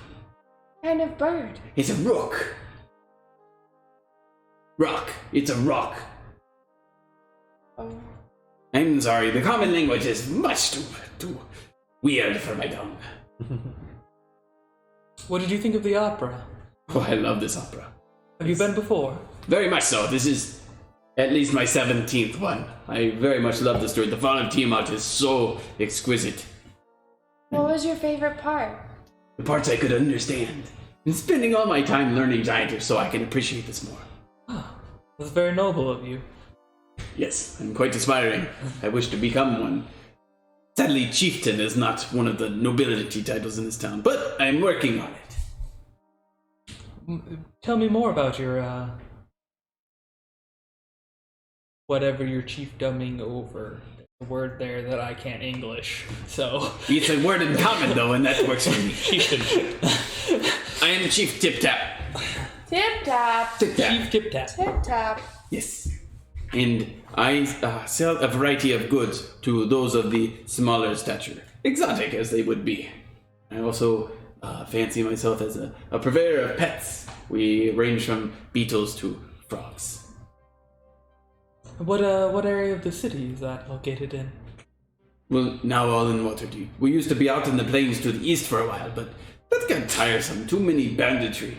And can't get clothes like this out in the wild. No, here is where we stay. We make our money, and we spend it on glorious endeavors such as this. South Ward, North Ward, Castle Ward, traders. In the southern ward, yes. Not quite born of here, but maybe one day I will make it to the North Ward or Sea Ward. It's very positively ambitious word.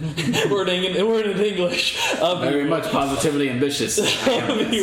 Chief Tip Tap. Why is English so hard today?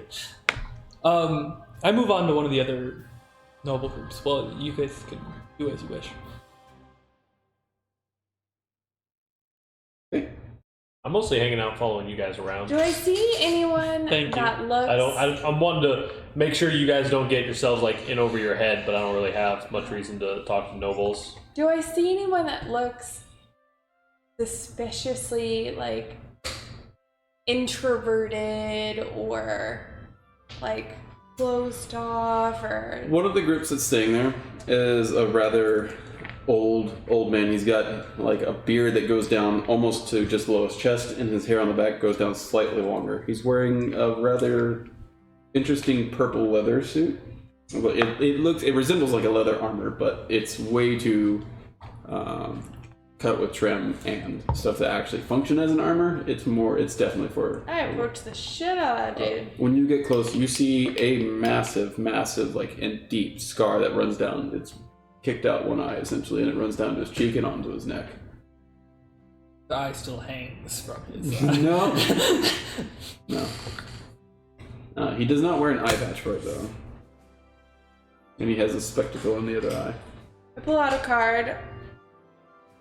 By the way, before we went to buy our clothes, I pulled a card, and it was the trader card. Trader with a D. Not traitor. Trader. Okay. And then I good. just pulled another card, and it's the paladin card. Okay. Probably not on this one. Go ahead. We'll see. Hello, sir. Hello. Who are you? I'm Astra. What is your title? I'm Astra the Druid from the Dalelands. Explains why I've not heard of you, and who is your companion? I have two. Perhaps their titles? The same as mine. I was wondering, is that armor? This? No, I would not hardly deem it so. But if I had to wear it, it might stop a claw mark or two. I've learned my lesson. Points to the scar. That's beautiful. Where did you get it from? Earned it from one of my creatures. One of your creatures? Yes. You do not know who I am. No. I am Lord Fyland. I'm not from here. Evidently so. One of your creatures, do you have many creatures? Very much so. That is what my house deals in. We capture creatures and monsters, we train them, we make them into guards, we make the more vicious ones into sport for the gladiators. The arenas, some are harvested for meat, or bones or skins. And we also host adventuring parties to go out and vanquish the foes of the realm. You sound... you sound so adventurous. So... brave. You have to be in order to tame the beast of these lands. Must be quite the lucrative business. It does not come without its own fleshly costs. And do you mind if I ask how you got your scar? Griffin. A griffin? I've never seen a griffin. Look to the sky sometime. The Griffin Cavalry exist. You will see them fly by every now and then. What time? What time do I look? During the day when you can see, presumably. Not our Griffins, though. I'd do anything to see. We did not win the contract out this last time around. They are sponsored by somebody else. No, I trained more of the less tameable Griffins. Oh, like, Gladiator fights. it's chimeras? No, those are different entirely. I think he just means griffins, but angry. I think he means people. No, just griffins, but angry.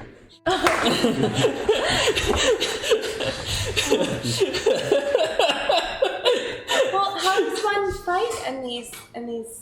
How does one? Do you have to sign up for it? In the arena? Yeah.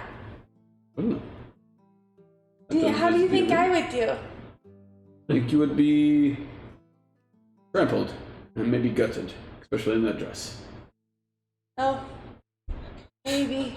I do love the idea of you transforming into an animal and fighting in the animal creature gladiator arena, but then just actually being a druid. Yeah. So, sorry to bother you, but do you win money if you win? I win money when I sell my creatures to the gladiator arena. Coliseum. Sometimes they call those things by Do you their name. have to kill the other thing? Not always. No, it's not a... Can I just knock him out? Yes, that's usually the preferred way. Submission is the way. We don't breed them to just be slain. It would be too expensive. Maybe I could fight one day. Well, be it for me to tell you what to do. I think it would be. Certainly check out a Coliseum if that's something you're interested in. That'd be so much fun. Especially if it's not to the death. I could just. They don't just accept anyone. You will have to sign up with their guild, of course, and go through a training regimen. Prometheus would kill in a fight. Yeah. Is magic allowed? Some of the belts contain magic, some don't. Me. Do you ever fight? No, it is beneath me. Oh. Because of the. Yeah. If I were to be injured, who would train the creatures that are then sold to the gladiator arena? No, I'm far too important for that. Smart. Very much so. Since I can only see, I have to think with the rest. If you ever have a griffin again, is there a way that I could meet it? I would pay to meet a griffin. That is quite alright. I unfortunately do not have any griffin in stock currently. Or a unicorn. No unicorns. In fact, all of our stock is currently monkeys. Oh, dinosaur. If you ever see a dinosaur. Do you have dinosaurs? There's dinosaurs in that, what's that city? What is that? Oh, you must forgive me. I must be off. It was a pleasure meeting you. I knew it, he has dinosaurs. Sorry. Anybody else? Up to you guys. There's a few more Yeah, people. I go mingle with the other groups that are there. I want to see, are there any bodacious babes? Yes. There'd be one that's still around at this time. Oh, I didn't want you- to have to pay to talk to her. You can see this rather voluptuous prima donna just throwing a tantrum next to a man who is very much pleading her to not make a scene. There are a group of people around them that turn the other way and give I them avoid this that place. one. That one sounds really y'all. right now. This is when the lights go out and one of the people turns up dead. Phantom of the Opera. Percy, Yeah. that's you on a Tuesday. On Throwing- Tuesday. Yeah, throwing a tantrum. Tantrum Tuesdays are usually a pretty good day for me. As long as things all, fall into place.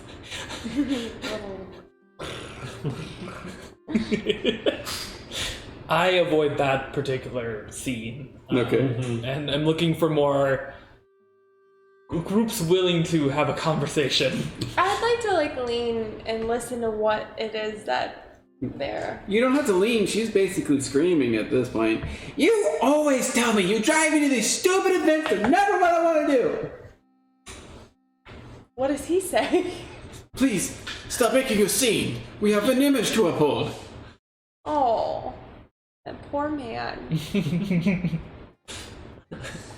More like that poor woman. She's being dragged to this boring opera. She should have picked a better date. Yeah, do they look / sound married? Sure. You can acquaint that with a squabble of some kind. Well, She's too late then. She's already messed up. You are committed to going to boring operas for the rest of your life. Good luck. Yeah, so I think if there's nothing like no one that jumps or approaches me. There's nobody jumping in the opera house, no. And there's no singers or dancers, and I don't see Orc Boy. There's no one that's looking super sus. Then I think I just hang out, eat, enjoy it, take it all in, investigate, see if I can peek behind the curtain to see the props or... No, there's a good line of attendants that are preventing people from getting near the stage. Thought about it. There is still an orchestral ensemble playing in the music pit. After a piece.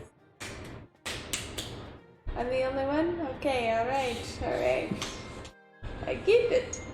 And you're looking for another group? Yeah. Okay. You see a rather refined man and woman standing, and they have a small gathering around them, talking quietly. I clop my way over to.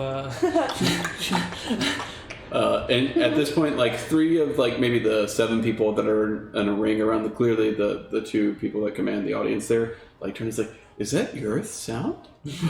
"Oh, he's coming this way." I kind of casually slide my way into the conversation. And what are they all talking about? Before they all turn their attention to you, you heard talk of a ship. A boat party? Going on a voyage? No, we handle most of the ship travel here. We express our goods and cargo. Oh. Don't you know of us? We are the Margasters. The Argasters. The Margasters. The Margasters. No, I'm new to the city. It's nice very to well. meet your acquaintance. You look very well established. Where do you live? In the southern ward, I take it? Oh, we've actually just taken up residence in a place where we take residence. Northward. Are you intentionally being vague? No, I am having a hard time speaking words. But yes, we've just set up a residence. We've established the 3 Feathers Up. It's a bit of a mix of sorts. We have an open bar and... No, we don't. No, we don't. For clarity, we do not have an open bar. We're building up We do not even have a bar that is open. dance hall of sorts. Oh, how exquisite. Yeah. You must have some money to afford places like this. I've not really seen the bar type. Perhaps we will stop by sometime. I would appreciate that, for sure. Your services there mostly for transporting cargo, goods? Our open interest, yes. We are land-based shipping and bulk goods trading, and we're exploring, rather, the opportunities that ship travel offers us. Well, you must be quite fine at your craft to be so well known in the Sword Coast, a place filled with other shipping and goods Absolutely. companies. We have made our establishment in Waterdeep quite well. It's good to meet your acquaintance. Nice to meet you, sir. So, Rin. Nice to meet you. Sir. I giggle if I overhear that. If I overhear that, I giggle. Real loud. I also make small talk with the others in the circle, not trying to lord attention too much over just the one group. You can tell that most of them are, in effect, being treated to the services down here. Mm-hmm. Lord Margaster has a few trading negotiations that he's managing here. Okay. I don't overshadow his conversation per se. It is a very subtle craft. You're able to pick out on it without too much trouble, but it's mostly just how was the play? Which pieces did you like? Yeah, do you speak Giantish? One was like, I understand Giantish, and it was really exquisite. I very much enjoyed it. And then every now and then they talk about the prospect of a ship for a couple seconds at a time before they quickly steer back to the events of the night. And it takes them quite a long conversation just to get a few negotiations out. It's very much undertone with certain like accents and back and forth. Sometimes they're a little bit heated, and you can definitely tell that there's a game underneath the conversation being had. I make it clear not to play the game. Mm-hmm. The bit of conversation that we had about our two interests was the only mention that I've made of those two interests to set myself apart from the other squabble that's And it's kind of like, at one point, one of the dignitaries leans over to you, "Hang a very weird hand. Unless you want to purchase a lot, you might want to..." And he kind of like coaches you. He kind of picks up that you're trying to remain anonymous to the play, but being a part of that circle, he kind of coaches you through a little bit of it. It's not that I'm necessarily trying to be anonymous. It's that I'm trying to set myself up and apart from the other people that are clearly like vying for his circle of attention, I guess. Trying to put myself, rather than someone looking for his Well, I get okay. Yeah. So basically, the Lord and Lady are standing and listening to it. He has a couple dignitaries with him that are basically managing his negotiations, and he's not really saying much. Every now and then, he'll nudge one of them and correct them on the negotiation. But most of them are not talking to the Lord. He's just there overseeing. So he's pretty much just free to talk to when it comes to that kind of stuff. Okay. At a certain point, I excuse myself from the circle. I have some business now to attend to. It was nice to meet you. Nice to meet you. And if I can't make it, and he gives you another address to send like an invitation to, I will definitely send some dignitaries to visit the establishment. I give him a nod and move on. Look at him out there living his dream. He's our marketing guy. Oh my gosh. And as you're walking away, you can hear one of the people that were like closer to you, like, "He definitely has your exclusive. It's insane." Well, I saved a noble's life. Most importantly, I did not spend 5,000 gold pieces. Though I imagine that there's probably some people who have. Yeah. They've got like one piece from his collection. They're like, look at my Yeezys though. One piece. Okay. Other than that, I make... The one person who definitely looks like they have it was that lady who was screaming bloody murder. She had like a peacock headdress that was at least 12 feet long. What a brat. I think other than making generic rounds of small talk, I look for anyone, not necessarily to talk to, but I'm looking for someone who is not necessarily suspicious, but like someone who's there more like observing or being more sly in this situation. Someone who maybe looking for other people who maybe came to the opera with other intention. Because I'm sure that this opera isn't just an opera, right? Like there's probably many dealings like the ones we just had going on, and other people out there watching and listening. I'm trying to see if I can spot any of them still around. So Any Harper go ahead and listening in? give me an investigation. Sure. Probably. I critical. Okay. I got a 19. Nice. So kind of like you're being a little too observant, and at some point, one of the attendants come up to you and says, "Are you looking for anything in particular?" You've been at this for a little bit and realize that most of the groups here are very much like the ones that you've mostly met. So Okay. as you start to intuit, like maybe it's more of those private box offices. And the attendant comes up and noticing the very quizzical nature that you're taking about the place, is there to assist. It's not like a accusatory, it's like, "You look like you're in search for something. May I help you?" Yeah, I kind of, in less overt words, give him an idea of kind of what I'm looking for, Oh. I guess. Because that sounds like that's what the situation called for. Okay. He says, "Well, that's a bit hit or miss, in effect. Usually you need to have invitation to the private box offices where most of those things are handled." Certainly at some point those people leave the establishment. They do. That more typically found later in the evening or before the show at night? Most of them already left. I see. Thanks.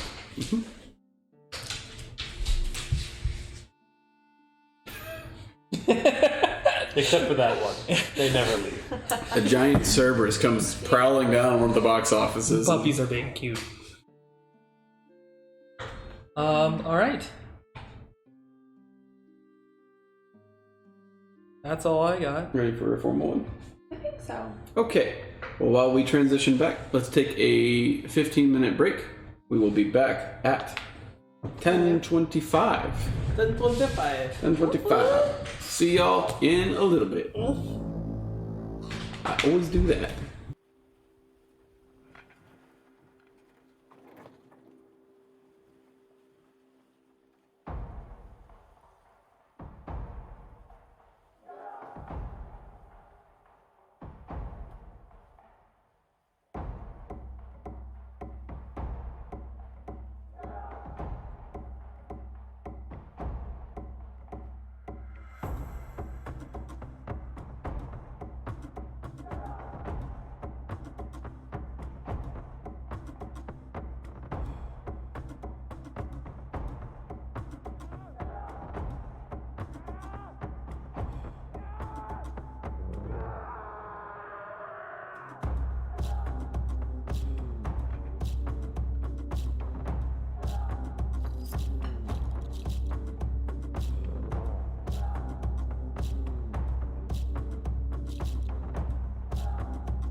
We are back.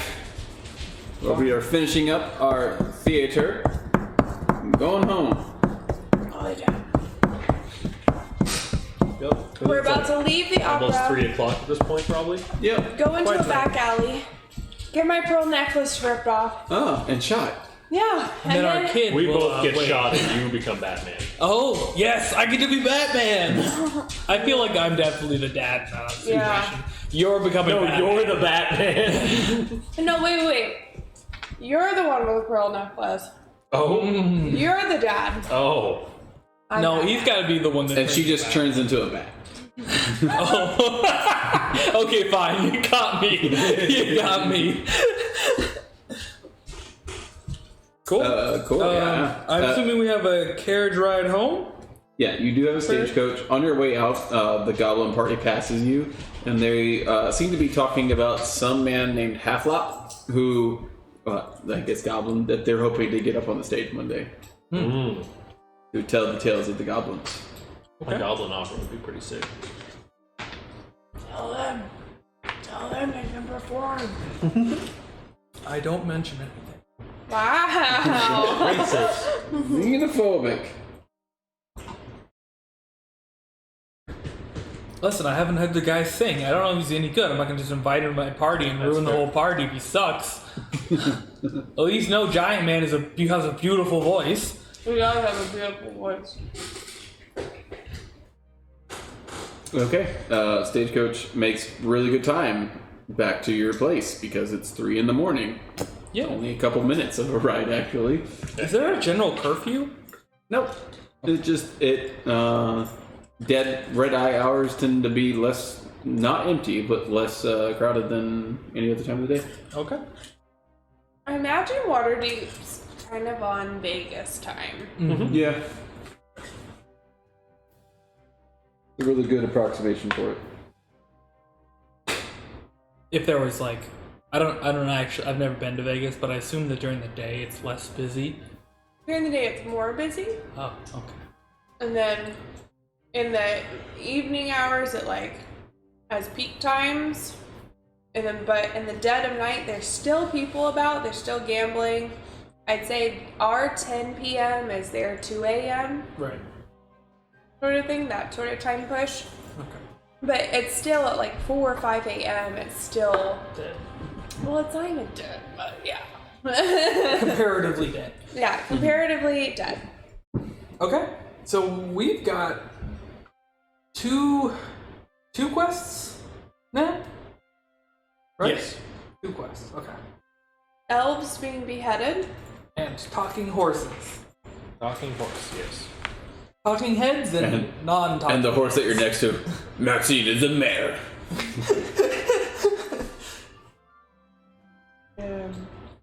Yeah. Okay. So we make it back safely, hopefully. Yeah. And nighty night. Sleepy, sleepy. Yeah. Sleep in a little. That's not what adventurers do. That's definitely what adventurers do. Man, adventure is hard work. The night passes peacefully. The night. I figured out my guidance from Okay. Hey, when I fix Nice. my rags in the morning. you've been meaning to do that for the last 4 nights. Oh no, that's a different one. That was me. I think. Oh. I forget what the other thing was. He does that if it comes up. Okay. What do you do? I mean, we can go straight for speaking with the people for the Harper's Guild. I'm ready to flex a muscle. We've been doing a lot of... And you A lot think of- that has to do with a horse? Or No, I mean, either one is probably gonna... Rochambeau. Horse, elves. I will remind you guys that someone is killing elf and half-elf sailors in the dock ward. 3 dead so far, each one decapitated by a blade in the dead of night. Look into it, will you? Methinks the City Watch could use a little help. Yeah. And then the other one we just heard, which is go talk to Maxine. She knows information about the Zentarum. She's a typical contact with the Harpers. See what she knows and relay that information back to the Harpers. Yep. So do we think we can do that and then hang out in the whatever word? Well, I imagine that some of the people that were beheaded had family or friends that would be talk toable during the day. So it's not like we couldn't go do that during the day and lead it into a night adventure kind of thing. But I'm good with whatever. We go by silicone ears and pretend that we're elves. And then we do like a bait kind of Me! situation. Oh no, I'm I'm just an elf hanging out in the deep of the dark ward. Oh no, look at me. Druid, look at my ears. Aren't they annoying? Oh man. I would love to. I'm on board with that plan. Because not that you could hide yours or that you could hide yours. So it'd have to be a me. Oh yeah, I guess that would mean you're the bait. I'm actually pretty good at I love fishing. hiding my tieflingness. Oh yeah, that's I true. You do have a lot of that might actually be a good idea for him. So they don't poke through the hat? If I wear certain hats, I can disguise them. He's got a whole life of Get Let's put some ears on him. I agree. That seems, I mean, as long as that's something Percy wants to do. Or we can just glue it in a certain point. Just take your ears and just whoop them together. Is We that do something like that? We could maybe travel down to the dock ward and try to find if there's a specific type of elf or half-elf that this slasher is targeting. Yeah, I think talking with some people in the area would be a good idea to start. Elf on a shelf. Dozens. We do Sadly, it. if you're watching, we sing your song a lot. Oh. Alrighty. You guys make your way down to the dock ward. Are you going by Dre? No. Sick of it. I don't want to pay for a taxi anymore. I want to get my feet dirty. But it'll take us forever, right? It'll take us impossibly forever. Oh. I'm going to mark off 2 nibs. Been keeping a running total of our Nico Dre. Us. Can we get a bus pass already? Bless you. Thank you, sorry. Do you mention that to the Dre drivers? Yes. They would indicate that yes, you can stop by any one of the sanctioned headquarters. You can buy a monthly pass for a silver or a yearly pass for a dragon. If I never have to mark down 2 nibs and it only costs me a dragon, heck yeah, sign me up. So we take the Dre to the Dre Central Station. Yeah. And at Dre Central Station, we talk to Dre. And he We're like, And it's hey, Drake. Andre, give me that bus pass for gas, brah. Alright. Buy the year pass. Yeah, I would like to buy the year pass. Okay, mark off a dragon from your sheets. Oof, that is so nice.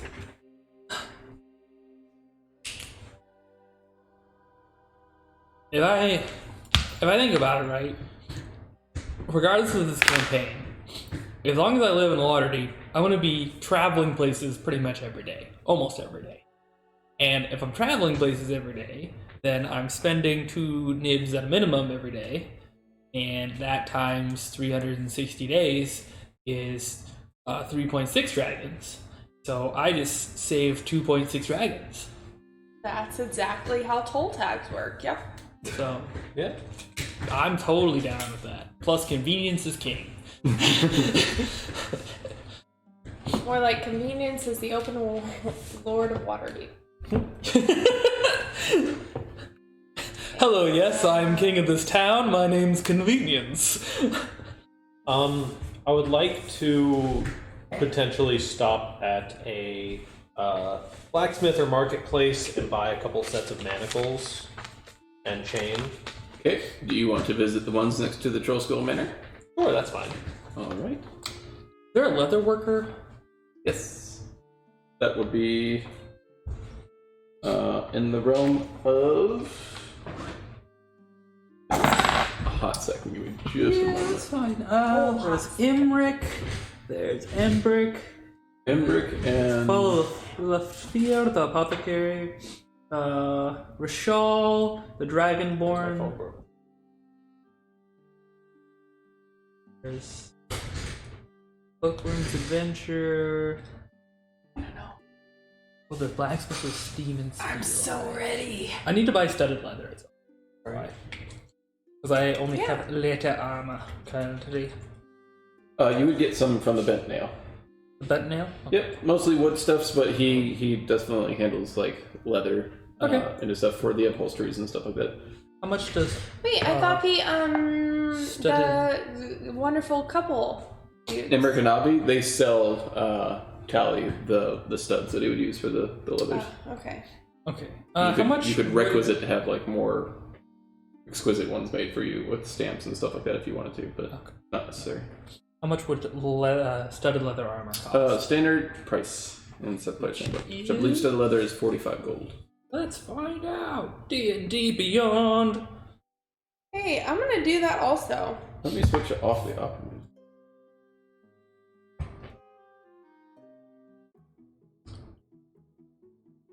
Hello. I would also like to buy studded leather armor. Okay. You may purchase studded leather. In heavy emphasis on the studded leather. Okay. As a druid, you are wearing metal? No. You want a different material for your studs to be made out of? Yeah. Okay. We don't actually play with the druids can't wear metal, right? I do. It's preference. I was just asking her.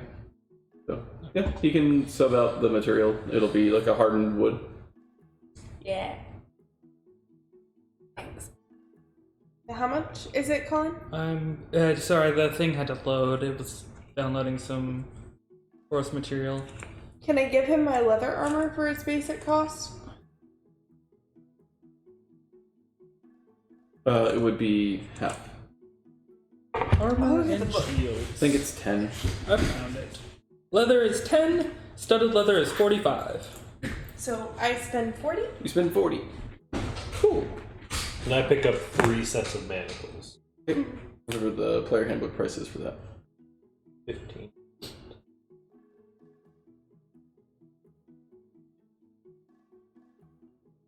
And then I take this out.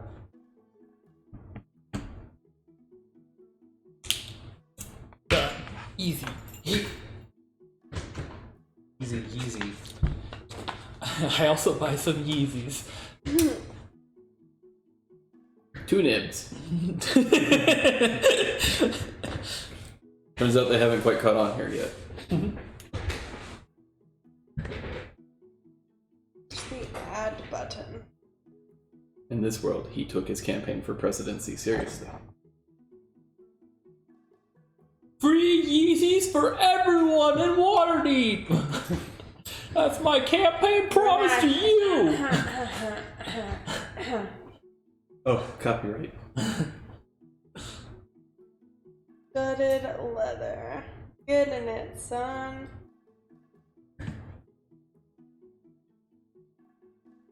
Okay, cool. I'm here. We're killing it. Nice. Finally bought something. Yeah? You've bought plenty of trader rides. Yes. I mean, we have also spent almost 1,000 gold otherwise. You know, this is the first campaign I've ever spent 1,000 gold before I bought an armor upgrade. And then we make our way downtown. Dock Ward. Draying fast. Around my waist. I don't think that we received any particular names or anyone to speak with. Just that it was half-elves that were getting killed. Elf and half-elf sailors. Elf and half-elf sailors. I imagine there's some, like, places of interest in the dock ward. Mostly the piers. Mostly the piers? Okay. Yeah. We could head down there. You also have like the winged serpent, or no, the skewered dragon is what it was called. That is a bar that you've been to, and you recall seeing sailors in there too. It wasn't too far away from the actual docks. Okay. Yeah, we could just head down to the piers and kind of do the old standard case the place, ask some questions, ask around, see what people got to say. Okay. Your dray ride stops. Before we get off, before we go, What's up? do we have any way to pinch your ears? Pinch my ears. Glue them. I have a hole. I have it covered. You should do that before we get there. I think we can maybe get some more information on the types of people that are going missing first. I see your point, but if he doesn't want to, then yeah. My ears are already pointed. Are they? Yes. And then he points out, and you're still wearing part of your outfit from last night. Your tiara is still on. Just to note, I don't go down there in any of my clothes that I was wearing previously. I also change out of my clothes. Yeah, okay. Still wearing your tiara? No! I am. That's the point here. Just checking. Alright, your dray stops at the edge of the dock ward and says, this is it. Turn around from here. Alright. Right, because the drays don't go to the dock ward. I feel like that's so shitty. We should change that about Waterdeep. Public transportation hates poor people, dude.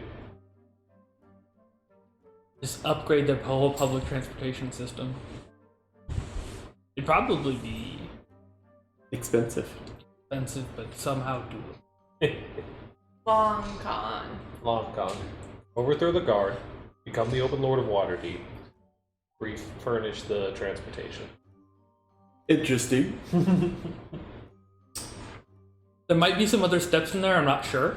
No, I'm pretty sure that's it. Several people also get off the dray with you, by the way. Are any of them elves? Yep. Okay. You do notice several unscrupulous looking types and such going with you guys. What does that mean? Hoodlums. What does a hoodlum look like in Waterdeep, huh?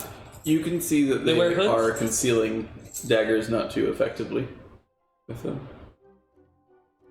It's okay, I'm concealing a big ass crossbow not too effectively on my back. Yeah.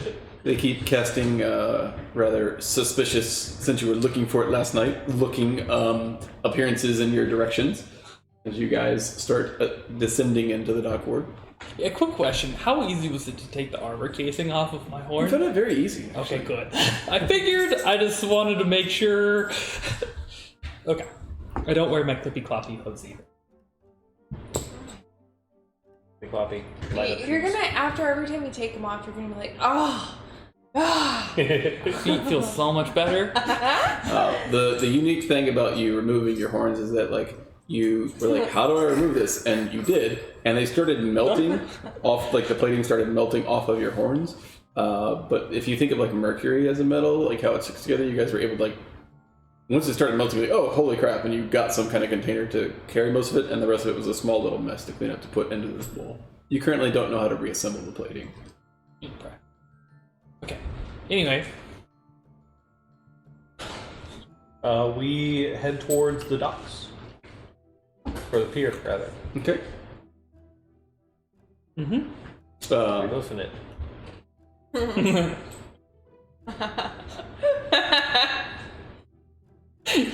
You have about 3 people following you during this time. Recognizing Puff this out my chest. at some point, about halfway through your descent, one of them approaches you. Hey, pretty lady. hello, Oh, pretty, handsome. Hello, thanks. felt. I like your outfit. I like your hair. Thanks. Where you going? Rin, remind me, was this operation for the Zentarum or was this the one for the Grey Hand folks? Jeez, I'm trying to remember. I think the Hey, gray they're talking hand a lot. You want to come over here so we can hear each other? had something to do with this. You're just gonna walk away from your group? No, I know. I mean, I'm gesturing for him to come on. Come with us. Yeah, but like, I think so. there's some interesting things over Going on here. a trip, baby rocket ship. This is how you get rid of strangers, folks. You seem to be not getting the hint. Should I be more direct? Sure. Pay me and I'll leave you alone. Bug off, kid. Bug off. I don't know what that means.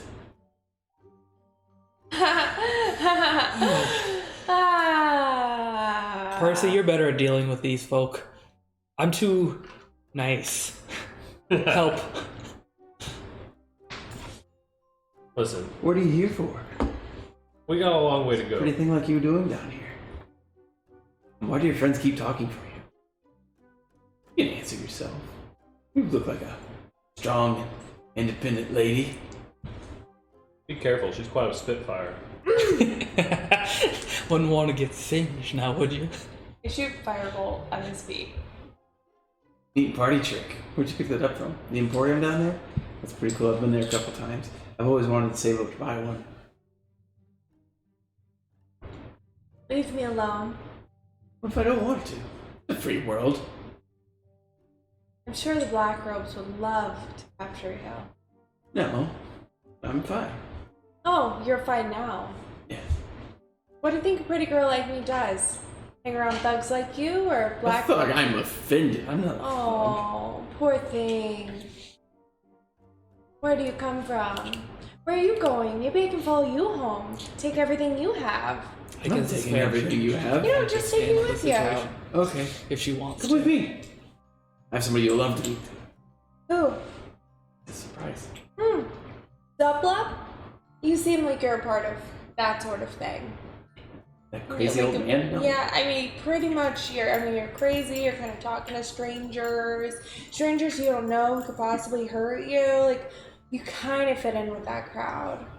That's weird. Why are you threatening me? Oh no, poor thing. You feel threatened? Come on, just come with us, just for a little bit, just you. We'll bring him back, friends. Come on. You're crazy, lady. I'd watch my back if I were you. And he just like dips into an alley as you guys are walking by.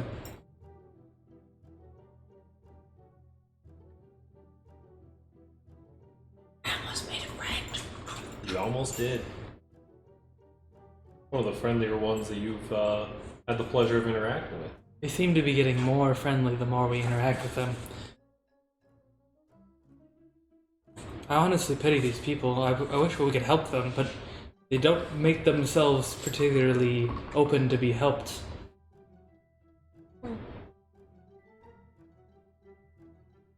I don't like to help things that threaten me. Understandable.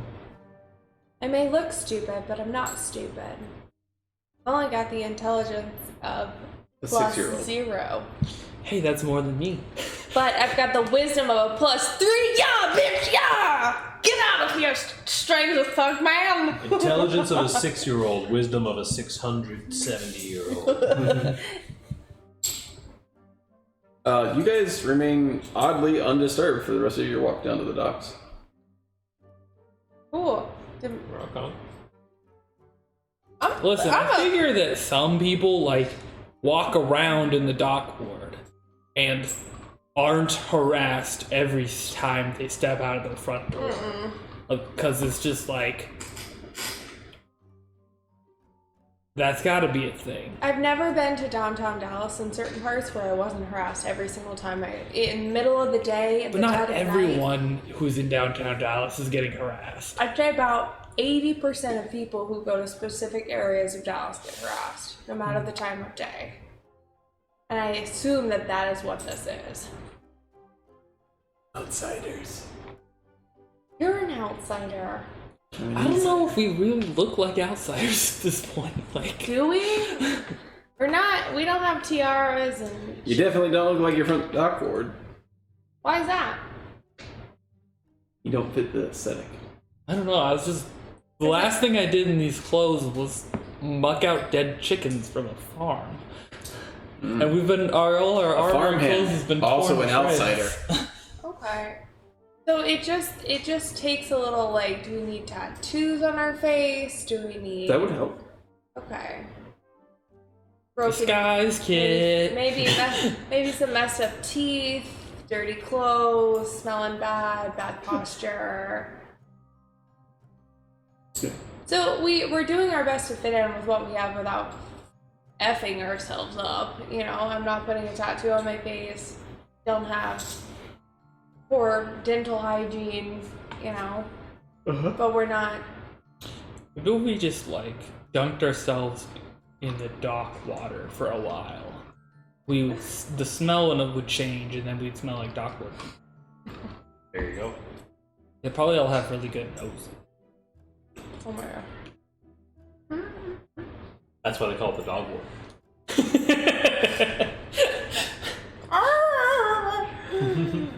They're all dog people. Oh. That's how you know we don't fit in. So you guys make your way to the docks, where you see sailors milling about, doing their things, carrying crates and such. You do see We're gonna unhear dogs for the rest of this campaign. you do see a face that you recognize. His name is Toothless. Mm. Do I avoid Toothless? Do I not avoid Toothless?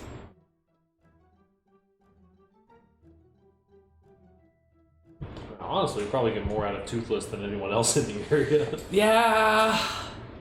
Then we have to deal with Toothless. Toothless was friendly. He was. Toothless and Cloud were both friendly. Yeah.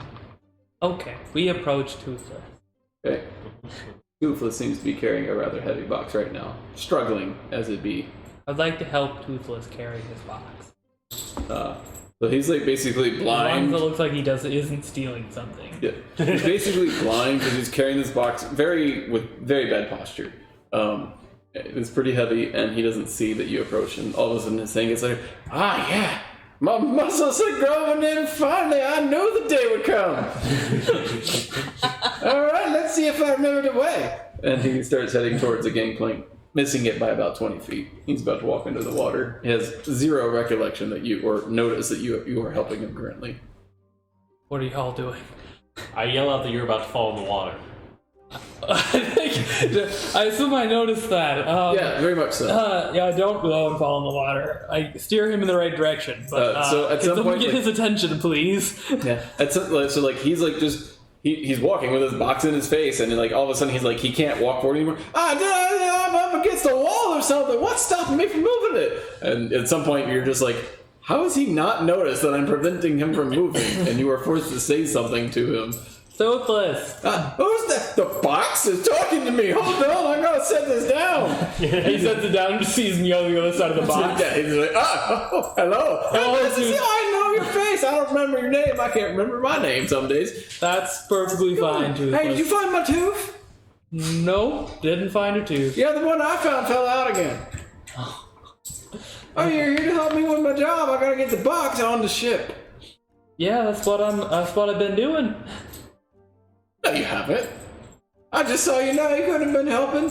I gotta get the box on the ship, though. I got 3 more to All go right, before my break. Let me help you out, Toothless. Okay. Help him with one, And then we ask him. and some then we'll questions. ask you a question. But I gotta get the box. I can't. I'm sorry, sir. And there's just a captain of a ship just up I'm glaring hurrying. daggers at him. He's like, maybe I should be paying him to get the wages out if he's going to be the one doing the work. No, I'm doing the work, sir. He's just helping me with a finger or two. Make sure I don't fall in the water. That would have been the 3rd time today. How have you not found the path by now? He's like, well, because the rope's down, sir. And you board the ship, and the captain points to an area where they're currently loading a cargo hold, and this takes a small procession. It's a bit of a distance to travel from the warehouse to the ship. Mm-hmm. But Toothless is very, very adamant that until he can go on break, he cannot stop working and answer questions. You also realize that you have to stop him from walking into the water each time. Okay, I'll help him with all 3 of his boxes. While he's helping him, you want to come up with questions? Sure, yeah, we can think about what we want to ask him. We're mostly just trying to figure out kind of the lay of the land, what's been happening in the area as far as these elf disappearances. Is there any section of the like dock ward, dock hand, sailors, or whatever that are particularly elven leaning? You do notice several of the sailors that are currently doing the loading are present. Most tend to avoid everyone that looks like an outsider.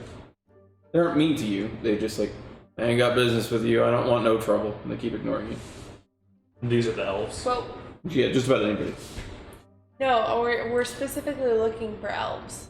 Yeah, are there any any elves? dock hands? There are elven sailors, Okay, and they are that wasn't clear. Yeah. currently loading the boxes, just like all the other sailors. Okay. For one ship or multiple? Yeah, entire dock. And there's no like concentration or like particular grouping. No, it's just you just randomly there's an elf amongst. And these are sailors. workers or part of the ship? Almost every single one of them is a worker. A worker that live in the dock ward, we can assume. You can assume that, like, the general cadence is that the sailors will, while they're in port, either spend their money in bars, or if they run out of money too early, they'll come back and start picking up odd jobs like carrying cargo to the next voyage. They earn a little bit more coin to go back into the bar and spend more money. Okay. In which case we just wait for Toothless and Rin to get finished. Okay. I try and say, like, where do you pick the job at? Like, how, Yeah. to, like, anybody who's picking up, like, where'd you get hired? Like, where can I get a job? Everybody has to see the dock master. You didn't hear from me. You don't have my name. Okay, where's the dock master? You go find him. Where's I'm the your dock personal master? I secretary. ask to 50 plus people if I need to. Eventually one of them would say, oh, he's probably over there in the warehouse. Doesn't tell you what warehouse. We go look for dock master. Sure, sounds like a plan. Guys, wait! Where are you going? Don't leave me with Toothless. Is this gonna be a theme? You're doing some manual fucking labor, and we're like, Yes, this is very set up to be a theme.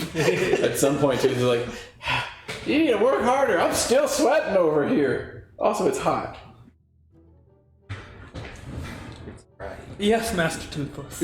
Master Toothless, I like the sound of that. Wish I had a better name to go with it. Maybe I'll adopt one when I become a master. That sounds good. He spends the next 10 minutes rambling about that. You should think of a name other than Toothless. We walk around and try to find someone who would resemble an authority figure that's not just a ship captain. Okay, I need an investigation check and I need a charisma. from both of us or just one of us? You can both make investigations. Only one of you can make a charisma check, or rather, persuasion check. Investigation. Sheet. Investigation's a 3. And My investigation's an 18. Okay. my persuasion is 18. All right. You, after some serious effort, get somebody to talk to you, and they point you into the warehouse where one of the quartermasters is currently handing out tasks. And that investigation has led you into kind of like the far side of the docks, away from Ren currently. Wait, wait. Pop in and ask a question. I'm sure it won't take very long. Go ahead. I go in and approach the dockmaster fellow or madam. Okay. It is a rather gnarly-looking older dwarf. Got a bulbous nose, probably been broken 2 or 3 times. Huge arms, though. He's definitely done this work for decades. I approach him and I'm like, "Greetings. I'm looking for some information." Information has a cost just like everything down here in the docks. I expect But if nothing you're less. willing to part with the coin, I'm willing to part with the information. How can I help? I pull out 5 nibs and I'm like, "We're We're looking into some disappearances of heads on some of the elven folk in the area. Dangerous information, that. Everybody's kind of shy around here right now. We're here for the danger. Yeah. Seems to be targeting the elves, though, so I reckon I'm kind of safe on the matters. Seems to be every couple of nights or so there's another dead elf, another sailor, almost always. Loses their head. Gets too close to a choppy bit, I guess. Is there a particular area of town that they are? Almost always in the docks. A couple of them are at the bars nearby. Most predominantly in the most southern parts here. Killing off my workers. Kind of inconvenient for me, you see. For sure. Well, hopefully we can do something to fix your supply chain issues. Is there anybody that happened to have been close to one of the ones that got attacked? Someone, an acquaintance or a family member that we could maybe speak to? Well, Or a survivor, if you have one. ain't no survivors at these parts. I know one that may be willing to talk. He'll have to be convinced, of course. For sure. And he might not have information, and he'll probably charge you up front. If you're okay with that gamble, knock yourself out. Sure. Just wait around here for a little bit. I'll tell you when he comes up. He should be back here in any minute. Pick up another box. Sounds good to me. Oh no. It's literally just. This is gonna be toothless. You evil monster. Do they have anything in common other than the elven blood? Worked on the same ship? Couple of different ships, different times. Every day's a new ship. Where do you find the bodies? Usually in a pretty gruesome display. Alley, straight up on the docks, outside the tavern. Doesn't really make a difference. Pretty brutal. No tussles the night before? Nope. No drinking problems? I mean, every sailor drinks. Yeah, but does it ever become a problem? Sure. Sailors a rowdy bunch. Get drunk every night. What else do they make money for?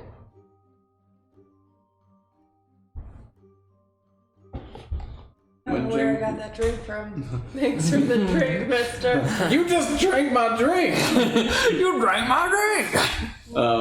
As you're in the middle of this conversation, you notice a particularly well-acquainted horned fellow walks in backwards, carrying his next assortment, and quickly in tow is a familiar face. Hey, how'd you guys figure out where I work from? You're not supposed to do that.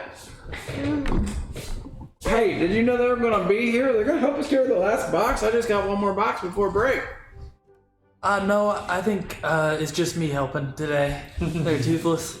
Oh, well, maybe you guys could have helped out with the last box. That would have been mighty kind of you. But anyways, hey, yeah, I'll get to the boxes. And the quartermaster said, hey, come here for a second. Oh, shit. What did I do? No, I thought I was going to make a good pay. So I'm quick enough. It's like, you're literally half an hour behind. You've fallen into the water each time. And there's some people here to see you. Oh, no, I was getting my work done. For once, you're actually claiming responsibility. Well, I kind of want money. I'm thirsty. But you can spend a few seconds. Just make sure you get your job done today, okay? Oh, absolutely. Yeah, no problem, no problem. Sure. Can I go? Yes, you can go. Thanks. Hey, I got the afternoon off. You didn't.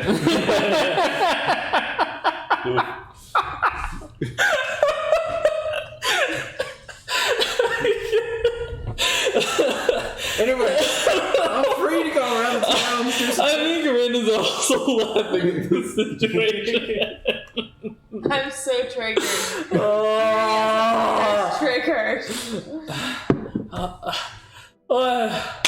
Good to hear, Toothless. Apparently you didn't talk to me. I didn't know that. You should have said that up front. I could have done something about that, probably. Talking to my boss sooner. We're trying to figure out some stuff about the people who keep dying on the docks.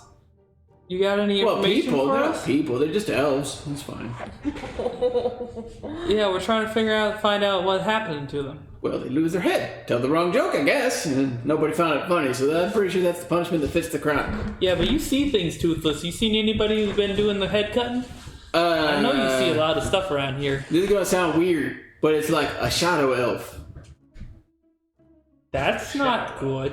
Yeah. Also, tell you what, he shoots a bow, but it explodes. It also don't look like a bow, and it don't shoot arrows. But when people get hit by it, they scream really loud. Okay. Yeah, it's weird. That could It's be like literally anything. they're looking into a mirror, but it's dark on one side and it's bright on the other. But if you catch my drift, it's like is a darker complexion of the same being. They're both less than human. Wow, that's Both equally less than human. actually incredibly perceptive of you and well detailed and described. I'm not sure how to feel about that. Probably pretty good. I'm pretty good at what I do. Yeah, well, do you know losing where my any of tooth has increased my intellect by at least 10,000 fold. Do you know where they're coming from or where they're going? Cotton Eye Joe? I know that man. No, I don't know where he lives. What? No. Well, let's see. The only reason I really know is because a couple nights ago, my good, well, I won't really call him a friend because he's an elf on account of the pointed ear business and stuff like that. But his name. Well, his name isn't really that important. However, I was carrying boxes with him for at least 2 minutes, and it's a late job, and it was supposed to pay a lot of money. Didn't get paid because I couldn't carry the boxes by myself because he lost his head. Right. Right. Wait, that happened while you were on the shift? Yes. Oh. While you were there? Yes. Just like other man showed up, killed the guy you were carrying a box with, and you were like, oh man, this is super inconvenient. I can't finish my shift now. Got the rest of the day off. It's almost like you were there. I don't know. That's really cool. You might be smarter than me. That's weird. I'm smarter than me before. I'm so glad I don't work at the dog ward. Is he a wizard? No. Yes, but not that kind. That's strange. You don't look like you can carry a box. That's weird. Oh, man. Why's Well, everybody laughing? Well, do you know anything else, Toothless? I'm not laughing. We're really trying real hard to find these guys so they don't take any more of your box carriers from you. yeah. Well, I don't care about that so much. There's more every day. They come in and they carry the boxes. Like me. I don't always carry the boxes. Well, though. I you just know. like carrying boxes sometimes. It means a lot to us. Oh, that's weird. Why would you keep that to us?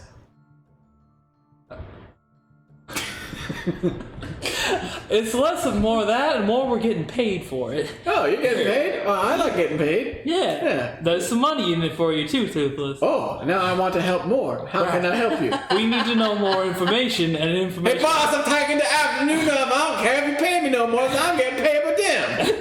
And he goes back, if you want box carrying tomorrow, you will be back to carry the rest of your boxes, which I believe is just one now. Don't be dumb. Literally one box. Listen, I'll help you carry that final box, too. Yeah, you already agreed to that. Yeah. Yeah. So, could you please help us out with any more specific information? What can I help you with? He's very mean, and he says he's going to kill all the elves because they have impure blood or something like that. I have no idea what that means. I don't concern myself with the elves. Yes. Where did he come from? Everybody keeps saying, where did he go? Everybody, where did he When go? you were Where did he carrying go a next? box? Oh, he came from the water. Oh, He came from there. I caught him in the water. This is this guy's jukebox. Water. yeah, he had a little robo dingy thing. He came from a ship all the other way, and he came up onto the dock. I'm pretty sure I saw him. He's very sneaky folk. Do you see especially what in ship he black. came from? I'm so excited. I'm so sorry. I don't have swim speed. Did you see what ship he came from? No. Well, yes, but no, I don't know the ship. But it was way out there in the waters, I think. It was some like, well, I mean, he came Is it from still the out there? Could you point to it? No. Okay. I mean, that's fair. You know, that's pretty fair. I mean, hold on. We can go walk the dock line, see if I find the rowboat thingy, but I guess he probably went back to it. Sure. Yeah. Okay. You couldn't hurt. I'll spend some time with you. I'll hang out with you for a I bit too. appreciate the company. It's been kind of lonely. All these elves around here don't really hold up a good conversation. I start off by Talk to paying them. him 2 dragons. You pay him 2 dragons? I pay him 2 dragons. I won't need to work for another 10 days with this one. Yeah, well, it's really important to us. Or you could go to work and then have it in the bank. Save your That's money. not the kind of man Toothless is. Listen, I need you to get some You don't 401k understand. going. I'm gonna get me a nice tooth with this money. I'll go walk the dog. What happened to the last money you were going to get a nice tooth with? It didn't fit. It started fell to out. stink and it fell out. Oh my gosh. Okay. Okay, and With some dragons, you I have expect dragon absolutely nothing out of surgery. he literally, yeah, he literally walks you to the nearest edge of the dock and points out, it's like one of them rowboats, and you notice that there's dozens of them, and they look just the same. Does this one look any special? You got anything on it? It was Color? dark. Yeah, but you got good vision. I know you, Toothless. You can see things. I know you. Yeah, it looks like that one. You see lots of stuff. You see lots. I know you choose this. I know what's in your heart. Yeah, You got a heart with eyes on it that sees things of people. Dark vision in your heart. You saw that weird mirror shit that they did? And exploding arrows? I just imagine. Okay. It's actually just a gun. I'm ready for it. So the impure blood thing makes me think that either A, these are all half-elves, that somebody's conveniently mistaken to leave out the information that they're all half-elves and not real elves. Or these type of shadow elves, like the Shadow Kai, perhaps, think that any elf that's not the type of elf that they are is impure.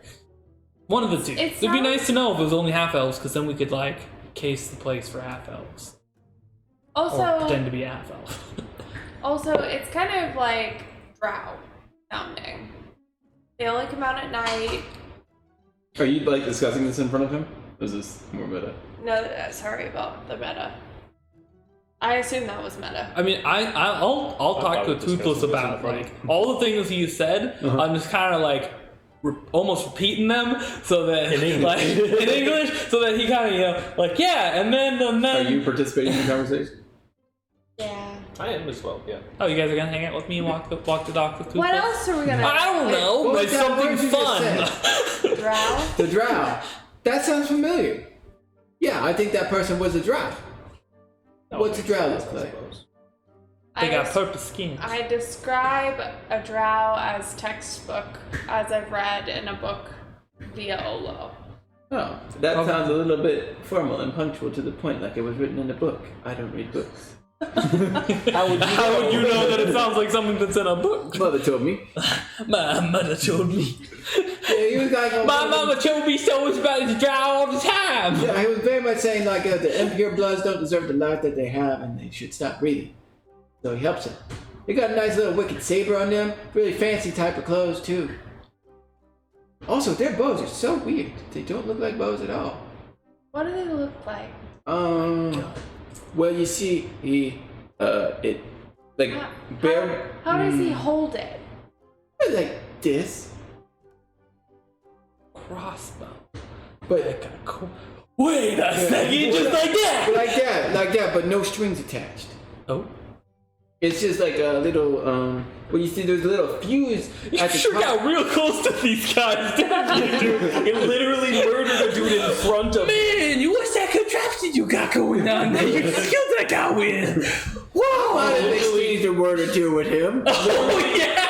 Killed a man on the other side of a box from him. Had a conversation with them. I was like, what are you doing? You just killed my helper hand, and he's like, well, the impure bloods cannot live. And I kind of agree with him.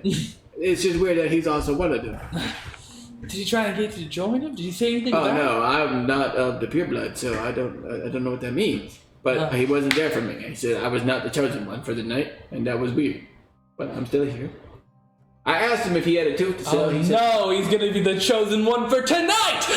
no, I'm not one of them filthy things, so I'm probably okay. I take baths regularly. I've taken at least 3 today in dark waters. When did this happen? When did this happen? Oh, 2 nights ago. 2 nights ago? Yeah. Okay. Well, then maybe you're safe. Yeah. Maybe. No, I mean, I figure if I were He's scared a dark elf assassin in the night trying to kill half elves and elves, that I would probably kill any witnesses that saw me. But you know, well, he kind of did say that nobody would believe me, and that's most of my safety. So I don't know what that means. I don't know if he was threatening me, but I sound pretty okay. The bad guy from Watchmen. okay. I never watched Watchmen. Yeah. Anyway, so what happened? Yeah, he said he would show me the bow if I wanted to, but he pointed it at me, and I said I'd probably decline it. And then he told me I was smart, and so ever since then I've been smart. Yeah. That's fair. That's That's how fair. enchantments work. Yeah. Well, They gotta light up. They make guys really got loud any more noises, by the way. questions from Toothless?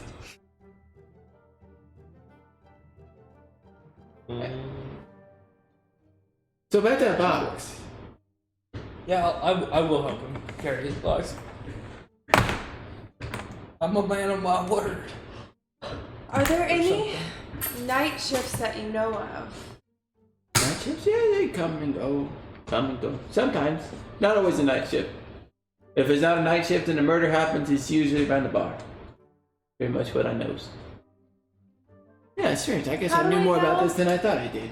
How do we know if a shift was night or You talk with the Dock King. Dark Master? Yeah, whatever they're called. Quartermaster, I think is the official term. But if I told him that, he'd start thinking that he was the boss or something. And I think we're equal. He's a dwarf. Now that you got these 2 gold dragons, of course you. No, I'm above him now. I'm above his station. I'll have his job tomorrow. oof. I don't know what he does. Gonna though. buy his job. I'm gonna go back. I'm pretty sure that's how that works. You just buy away in the power. Yeah, if you give him those 2 gold dragons, I'm sure he'll get his job in no time. That seems weird. I don't tell him My that. chain. I don't tell him that. I And want by chain, Toothless- I mean my box, and you're helping me take my box to the ship. Yeah, I want Toothless to succeed and live a happy, healthy life of giving us information about all our jobs in the future. I go talk to the quartermaster, go Dark with it. Master. Yeah, Okay. I help. He We head back. again. Definitely accidentally walks off the gangplank because you guys are done with your job. Okay. And I falls into the water. I'll help him out, and then I'll help him carry his box, and then I'll meet back up with these guys. No, it's like you guys deliver the box, and then as he's walking off the ship, he's so excited about it, and he's waving his 2 dragons around Right. like an idiot. And he falls off. He's like, "Ah, the reflection!" And he falls off the gangplank, and he comes back and he's like, "I think I lost one. Damn it! It's down there." You ain't going down there for it? Yeah. I think I will. All right, you do that. I'm heading back. I'll see you later, Toothless. I'm a dolphin. And that is why you don't see dolphins. And that is the story of how Toothless drowned in the pier. I never surfaced again. You know, Yes. I think Toothless. There's probably about nothing in this world that could happen that would have Toothless die. Like, I'm pretty sure he's immortal deity brewing. Oh, yeah. His real name is Clocks. Yeah. Ooh, boy. Okay. So Let's, we head back to the quarter Howdy man. doody. Also, I explained on the way back to Astra that it'd be pretty simple for like doing disguising purposes to rig one of us to look like a half elf. It'd probably be easier to do it on her than it would be to do it on me, but we could do it either way if we wanted to. I'd love to look like an elf. We can make that happen. I point to my little rounded ears like, Don't pull on it. I know. You used to tell me all the time not to make funny faces, or else it'd stick like that. Because it will. It's Not true. how that works. You're a liar. I mean, it is if you ever met a basilisk. The thing is, you always got to be in a cool pose in case you get turned into stone. That way you can be a cool statue. Yeah, you wouldn't want to be a dumb-looking statue like the guy in Pompeii. What's the guy that's in the one that fell over drunk? Yeah, the giant super statues that are all across Waterdeep. I'm sure there's one of them that looks stupid. The drunkard was one that got like knocked back, and he was think like a turtle on its back, and he froze in a position but did not Was do not well for him. flattering. Yeah, so you wouldn't want to be like him. I do. Okay. Erie does. Yeah. Astra doesn't. Astra Cool. actually doesn't care that much. Alrighty. You guys make your way back to Quartermaster.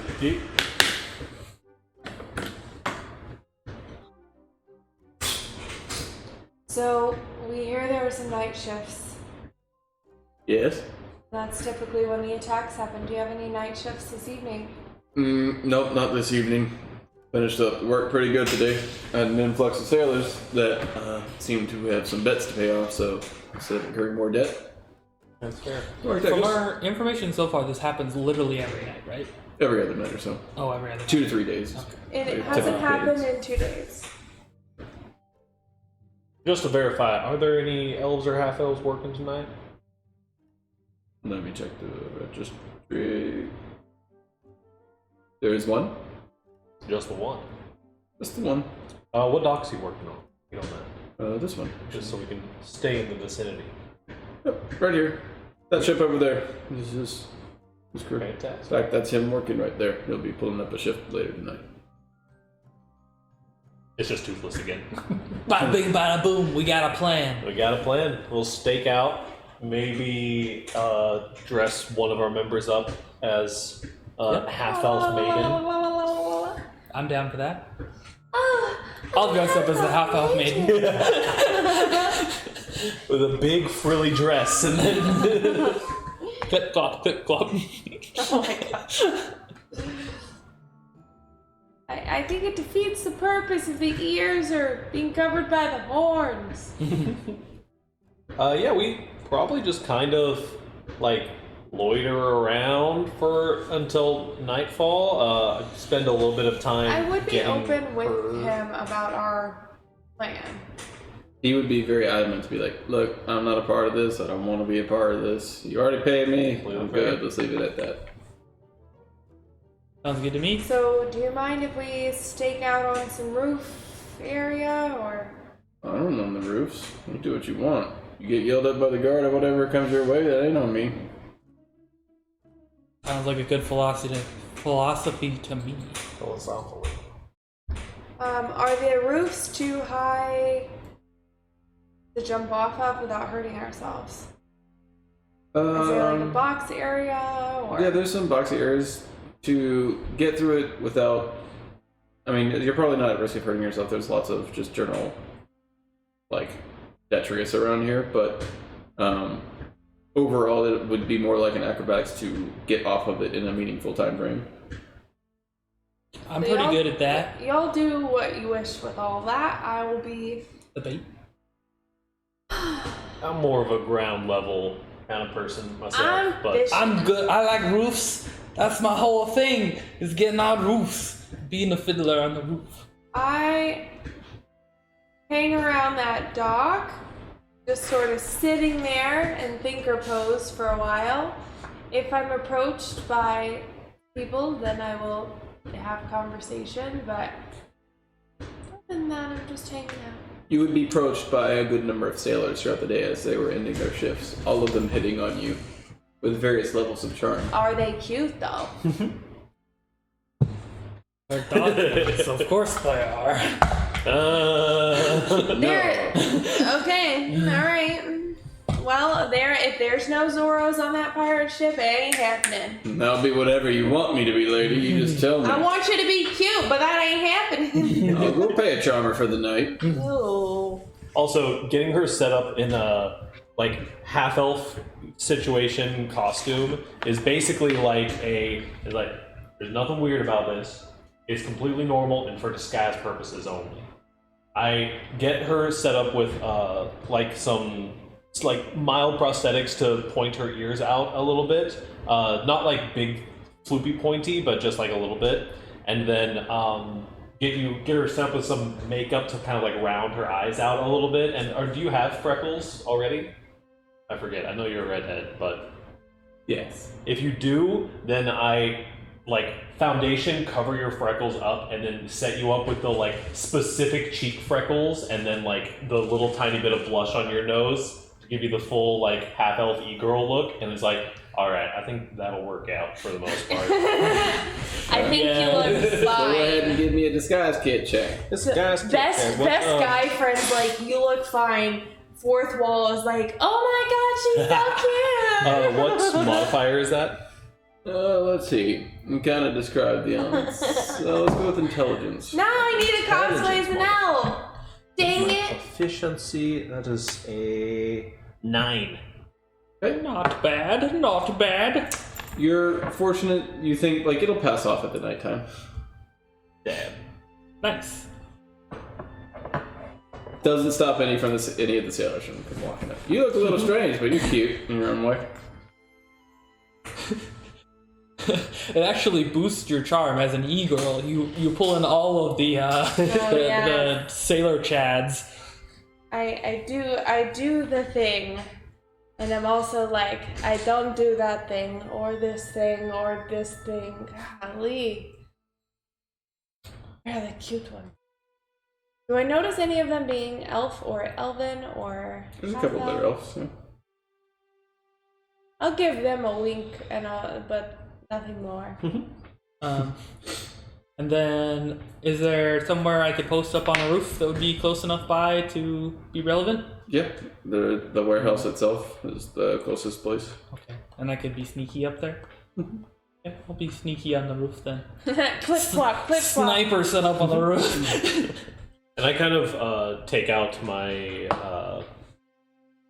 take out a cloak and kind of just like drape myself in it and hold a flask in my hand and like lean up against the whatchamacallit, like the side of the warehouse where I have a view of the dock area. Okay. Cool. And then time passes. Time does pass. Begin loitering. All right. I want to loiter, loiter, loiter. I want to do the loiter. I want to sit and do nothing. The night passes by here uneventfully. Ooh. Work shift comes, the work shift goes. Just an elf and a couple other worker hands carrying boxes back and forth. Okay. We Now we gotta find a place to stay. There's a couple of tavern / inn areas in the area, I presume. yeah, we could go. How late into the night are you staying, by the way? Are you staying till like sun up? We're staying until the like night shift. We're staying through the night shift to Watch that guy. yeah. Okay. About 4 in the morning is when he gets off. Whoa! That's so late. 10 to 4. I mean, we don't need to be awake during the morning, so. Mm-hmm. But I don't really have more information gathering to do necessarily. I think just try again the next night. Yep. So Every 2 or 3 nights. Find so. a place to rent a room and yeah. Yeah, definitely don't split rooms. lather, rinse, repeat. You probably don't have a good, clean place to lather down in the dock ward. Prestidigitation, rinse, repeat. There you go. Yeah. The local place to take a sleep. This time, can you make my nose a little bit like more pointy? And look in all the corners of the inn we go to look for any shady folk hiding. Plenty of that in the dock wards. Maybe Ones I with could purple braid my skin hair. and elf ears. There's a sickly looking elf. Uh-oh. He drank too much. Skin's a bit of blue as he's choking on his vomit. Ew. Does he stay there or does he leave? He's currently throwing up Dead. and needing assistance. His head blow. Okay. So, overall, uneventful like. On to the second day. Mm-hmm. Yeah. Alright. You talking with the quartermaster, he notifies you that there is no night shift signed up tonight. Nobody's for that. So maybe we go to the tavern. Okay. For Right. another 2 nibs, he would offer you the tavern that the elf currently tends to spend his time at. Sure. Yeah. Um, What's the name of that And we're not tavern? necessarily stalking this one particular elf, because there's lots of elves in the area. That would just happen to be the only one that was working that night shift, right? Yep. what? Can you remind us where we heard that these were happening? Because we knew they were happening in the dock ward. On the docks itself And- or the Or outside nearby the tavern. taverns. Okay. So we'll if there's no night shift elf workers this time, then we can just have our bait walk around those areas and look for other elves that were at taverns and something, like leaving for the night kind of thing, like heading back to their homes, Okay. that kind of thing. And trail those people. You want to buy We're not something? looking to stalk a particular elf. We're just looking to stalk all elves. Yeah, and exactly. we should go get a big knife and then just like. While also flaunting our them. fake elves. Right. Colin. Anyways. So the tavern that you guys end up at is called the Mule Skull Tavern. This is where a lot of them tend to visit. Rock on. The second night approaches, and you guys go about your attempts at trying to discover things. How are you currently setting up around the Mule Skull Tavern? It's kind of at a corner of a street. It is. You can see the docks from here. It is a bit of a distance, but nonetheless, it is a pretty clear, straight shot. All of the lamp lights are blown out like normal here that you would find in the dock wards. There's a few patrons that are other races, but this tends to be like a elven hotspot, as it were. I make my way to the bar. Okay. Order probably a mead or cider and like sip on that for the evening. You order like a foofy cocktail. It is a and, rather hardened-looking half-elf. Ain't got no mead, no cider here either. What do you have? Fire brandy. Yuck! I mean, that is what. That is what. Yuck! Oh, right. She's acting. She's acting. Acting! 2 nibs. I don't have any money. Well, sucks to be you, I guess. You should have worked more during the day. It was a joke. I bring out my tiny coin purse that no one ever sees.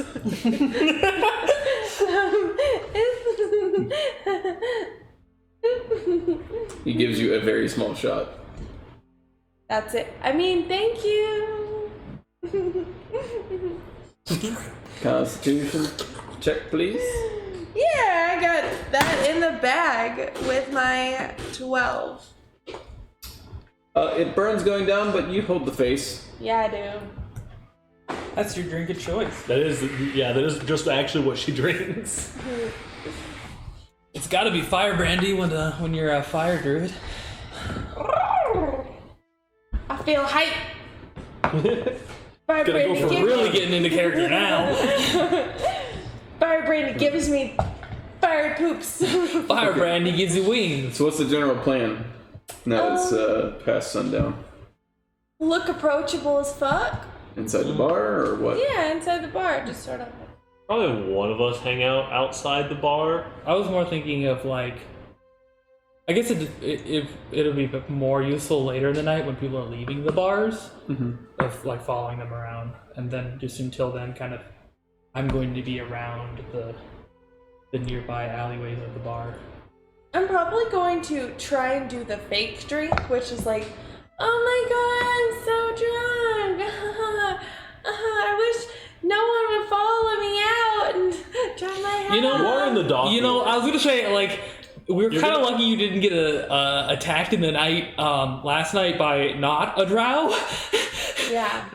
We're kind of Just getting being set a up. half elf, I think, is enough. Do it. Okay. Okay. You Yeah. get a number of propositions. like full on, marry me! Oh. I set sail tomorrow, it'll be wonderful. What's your name? Don't matter, but we can submit the deal, then I'll be out of your hair come morning. Ugh. It's not Zoro. I thought about it.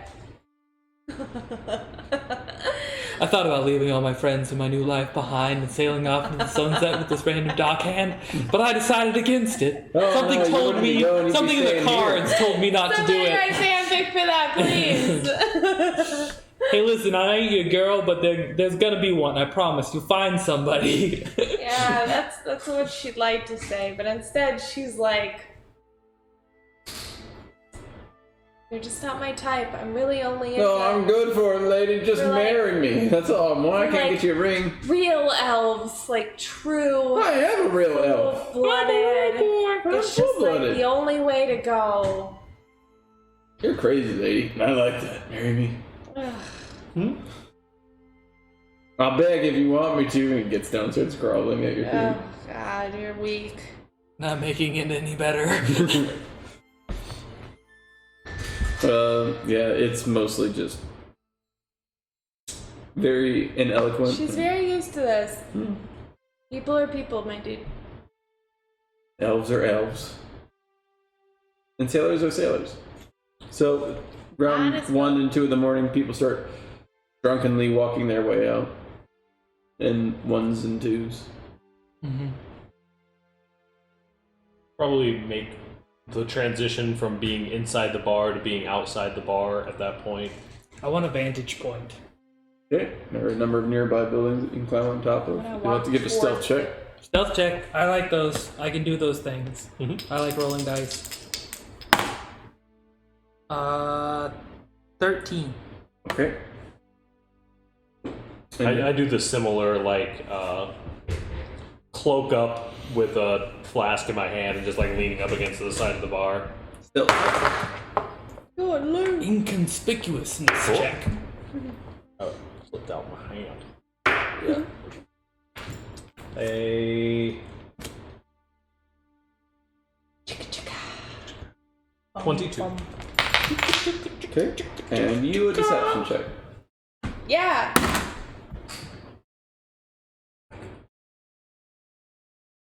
Peak performance, a 9. 9. 9 means no. 9 means dead of night. Okay. 9 p.m. You guys go about your business. Give me perception checks. Perception. What if I told you critical? Perception, guys. There's no such thing. 25. I don't know what you said because I was yelling. 11. Only 2. Okay. Bum.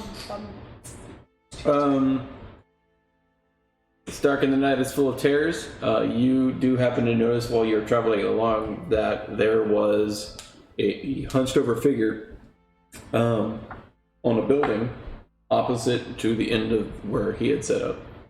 And Okay, can I see them within 60 feet? It's more like 30 feet to the upper left, and you get a brief sensation that he was watching you and that there was red eyes staring at you. But just as soon as you notice him, because it is an extremely dark night and you don't really have night vision, you were just able to make out the silhouette and felt like you're being watched. You blink and he's gone. Okay, and I speak telepathically to both my friends and let them know that that's a thing, that happened. What area from me? 9 o'clock. Okay. I try, and since I'm probably the best vantage to see that spot, I try and see if I can spot anything in that area. You do not see anything. Okay.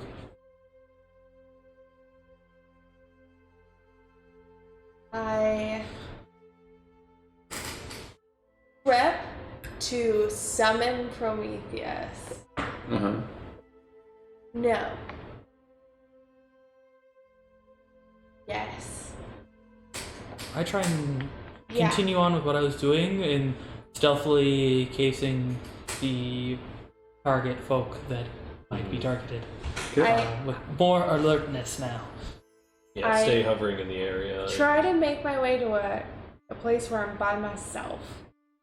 Not away from them, but like away from the open street. So that if I summon Prometheus, I don't immediately get wee wee wee. I don't think you get that in the dock ward, but yeah. The yeah. But yeah. Do any of you go to his place of location, or are you just kind of like prowling around? I'm gonna stay on the ground floor. I'm not gonna go on top of the building at all. Not immediately. But probably after some amount of time passes, I might check that area or see if he left any like indication behind. Okay. I kind of like, I stay kind of in the crowd and moving around and stumbling around drunkenly. My number one priority right now is to not be seen. I don't want. I feel like if the stalker knows where he's being stalked, he's less likely to do the stalking. I don't want to like jump out after him and then scare him off and then leave. I'm gonna be careful to like stay in vision, I guess. Or like not move too fast that they can't adjust to me. But I'm prepping this guy to like feel like he has the advantage, even though I'm prepping Prometheus to drop on him. I would still like for him to feel comfortable. Oh, she's alone in an alleyway, and me be like, "You don't know I know kung fu, motherfucker. You're the bait." Actually Jackie Chan in disguise. Bruce Lee, bitch. Yeah. That's it. All right.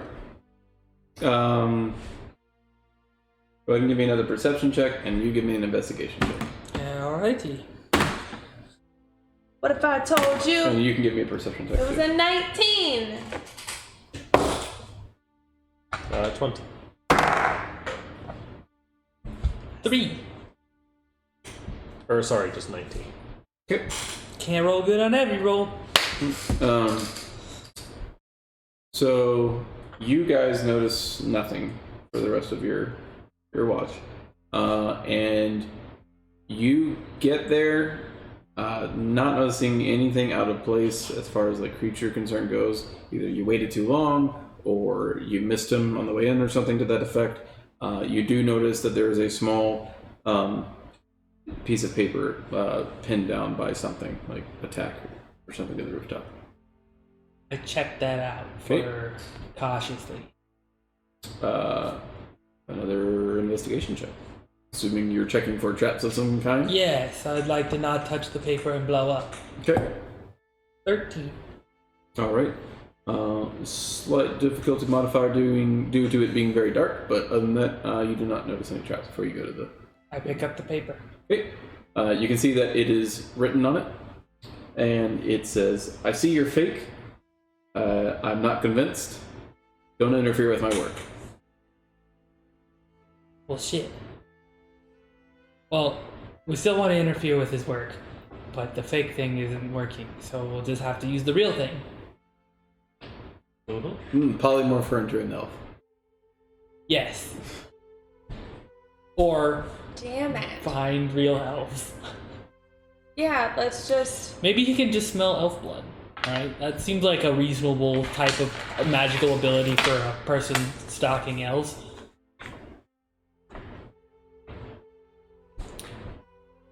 Okay. I eventually let my He companions still know, has but... to go find somebody. He's out on the prowl right now. And I'm trying to keep an eye on some potential targets. I'm like, There's also I don't Have stop you- the mission. have you seen anything? Have you heard anything? Have you seen anything? Have you heard anything? What are we Okay, doing? you may also give your perception roll for the night. Okay. I haven't seen anything suspicious. That didn't roll a number. If it rolled any number, it was a 20, but it didn't roll a number. 20 minus 1, or 19. Alright, you guys, it is Killing it. another peaceful night. Okay. We're not killing it. He's not killing anything. That's thinking. Let's go again. Let's go again. This time, maybe without the disguise and more on the sneaky side. Or what do you think? Yeah, I mean, he We go saw talk to through the the disguise, dockmaster. so Is there somebody working a night shift? The quartermaster would once again ask for a bit of nibs for information you shouldn't know. yeah. I give him another 5 minutes. I wish people paid me when they ask me for shit that they shouldn't know. Yeah, I mean, you could tell them.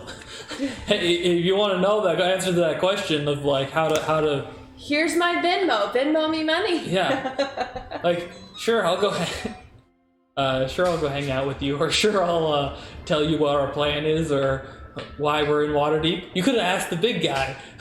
Yeah. Oh, you want to know why we're in Waterdeep? You better pay up. You want to know why my horns are so big? Pay up, kid.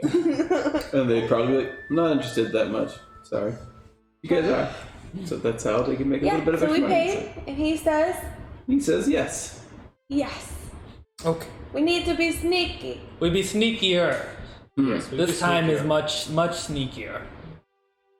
I'm a dwarf. I would hide in some place where I would be not seen because I am small.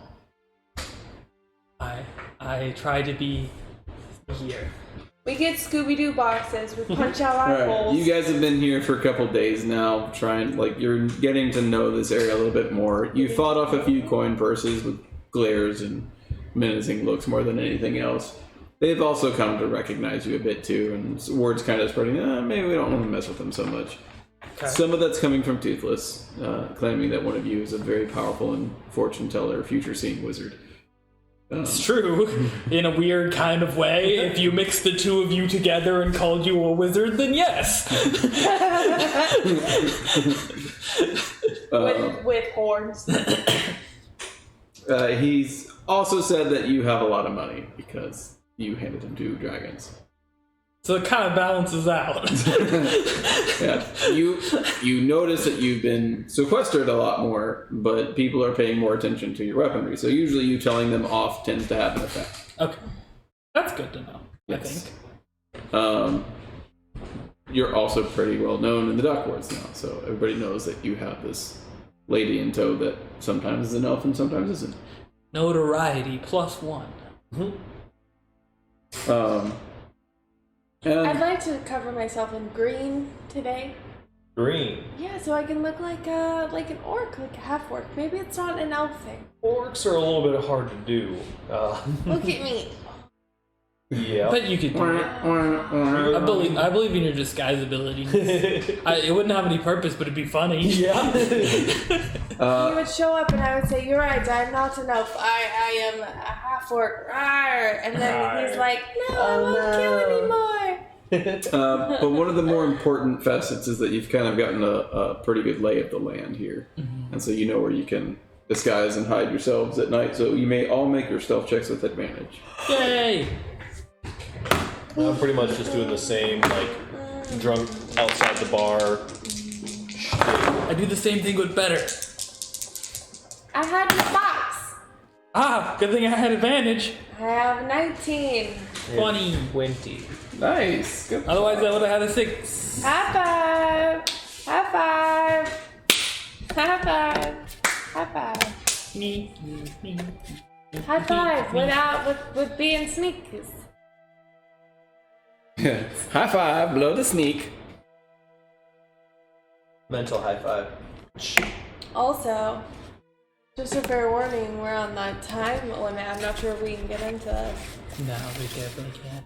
No, we definitely can. We can start the encounter. Yeah. Gotta end it on a cliffhanger. Drama! A drama!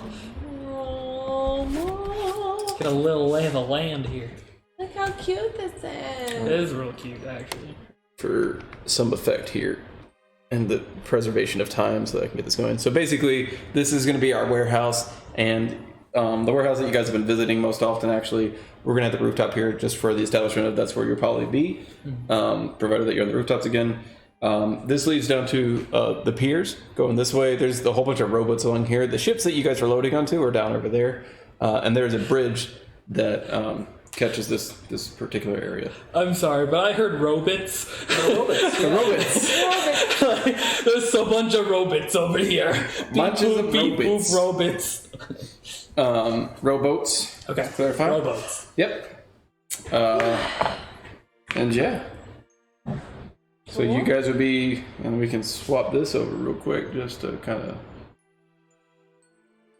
split this. I can't actually see what's on that screen, but I'm you're The good. bridge is right in the middle. good. Yeah, so we have the warehouse that we've been staking out with here. Here have been the rowboats, and then down over here are just off screen the rest of the docks. Dope. Oh, So it's the did we dead get of any night. Descriptor? descriptor of our encounter build here? Yeah, so I got one of you posted up on the rooftop. One of you is probably prowling around these piers ever so often, blending into the night as it were. Maybe making a little bit of judicial use of the sides of the piers here to remain undetected. And then the last one is posted up of your choice somewhere along this map. I'd like That's to be Ryan. like next. Oh. Ryan's leaning up against the wall somewhere, right? So, then you're presumably the one walking the docks, and then I'm the one on the roof. She's not walking the dog. She's being sneaky. Yeah, I mean sneaky. I mean the box. Oh, in a box. I don't actually want to be. I just want to be like in between some boxes. Yeah, imagine that along this side is a bunch of crates and stuff that were not transitioned into a loaded area yet, and so it's easy enough to like hide yourself in like underneath cargo nets and stuff. They were short-staffed because 2 Plus wasn't working today, so there were extra boxes on the dock. Oh my god, because he took a 10-day leave. Hey, this was all part of my master plan of paying Toothless so there'd be more boxes here so we could hide in them. And so I Yeah. need everybody to give me perception checks. Perception check. I believe in this dice and its ability to finally roll. It's something gonna. I don't know. Is that 15? Or for a 15? I'm good at perception, bad at investigation. That's the one. 19. 13. Okay. You have passed the roll. Yay. At some point around 3 in the morning, almost near the dead of it, people are sleepy. It is almost like a shadow is moving out of mixture with this man walking along the docks. He is carrying a crate, and he almost appears, and you catch the glint of a scimitar as it goes slashing for this man's neck.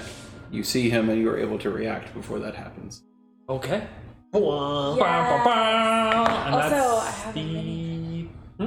And that is D&D for the night. We will pick up with the encounter next Tuesday and see what happens Finally as some our flash and steel. flashing steel gets interrupted Oh my gosh. from his nightly duties. Y'all have a good night. Thanks, bye.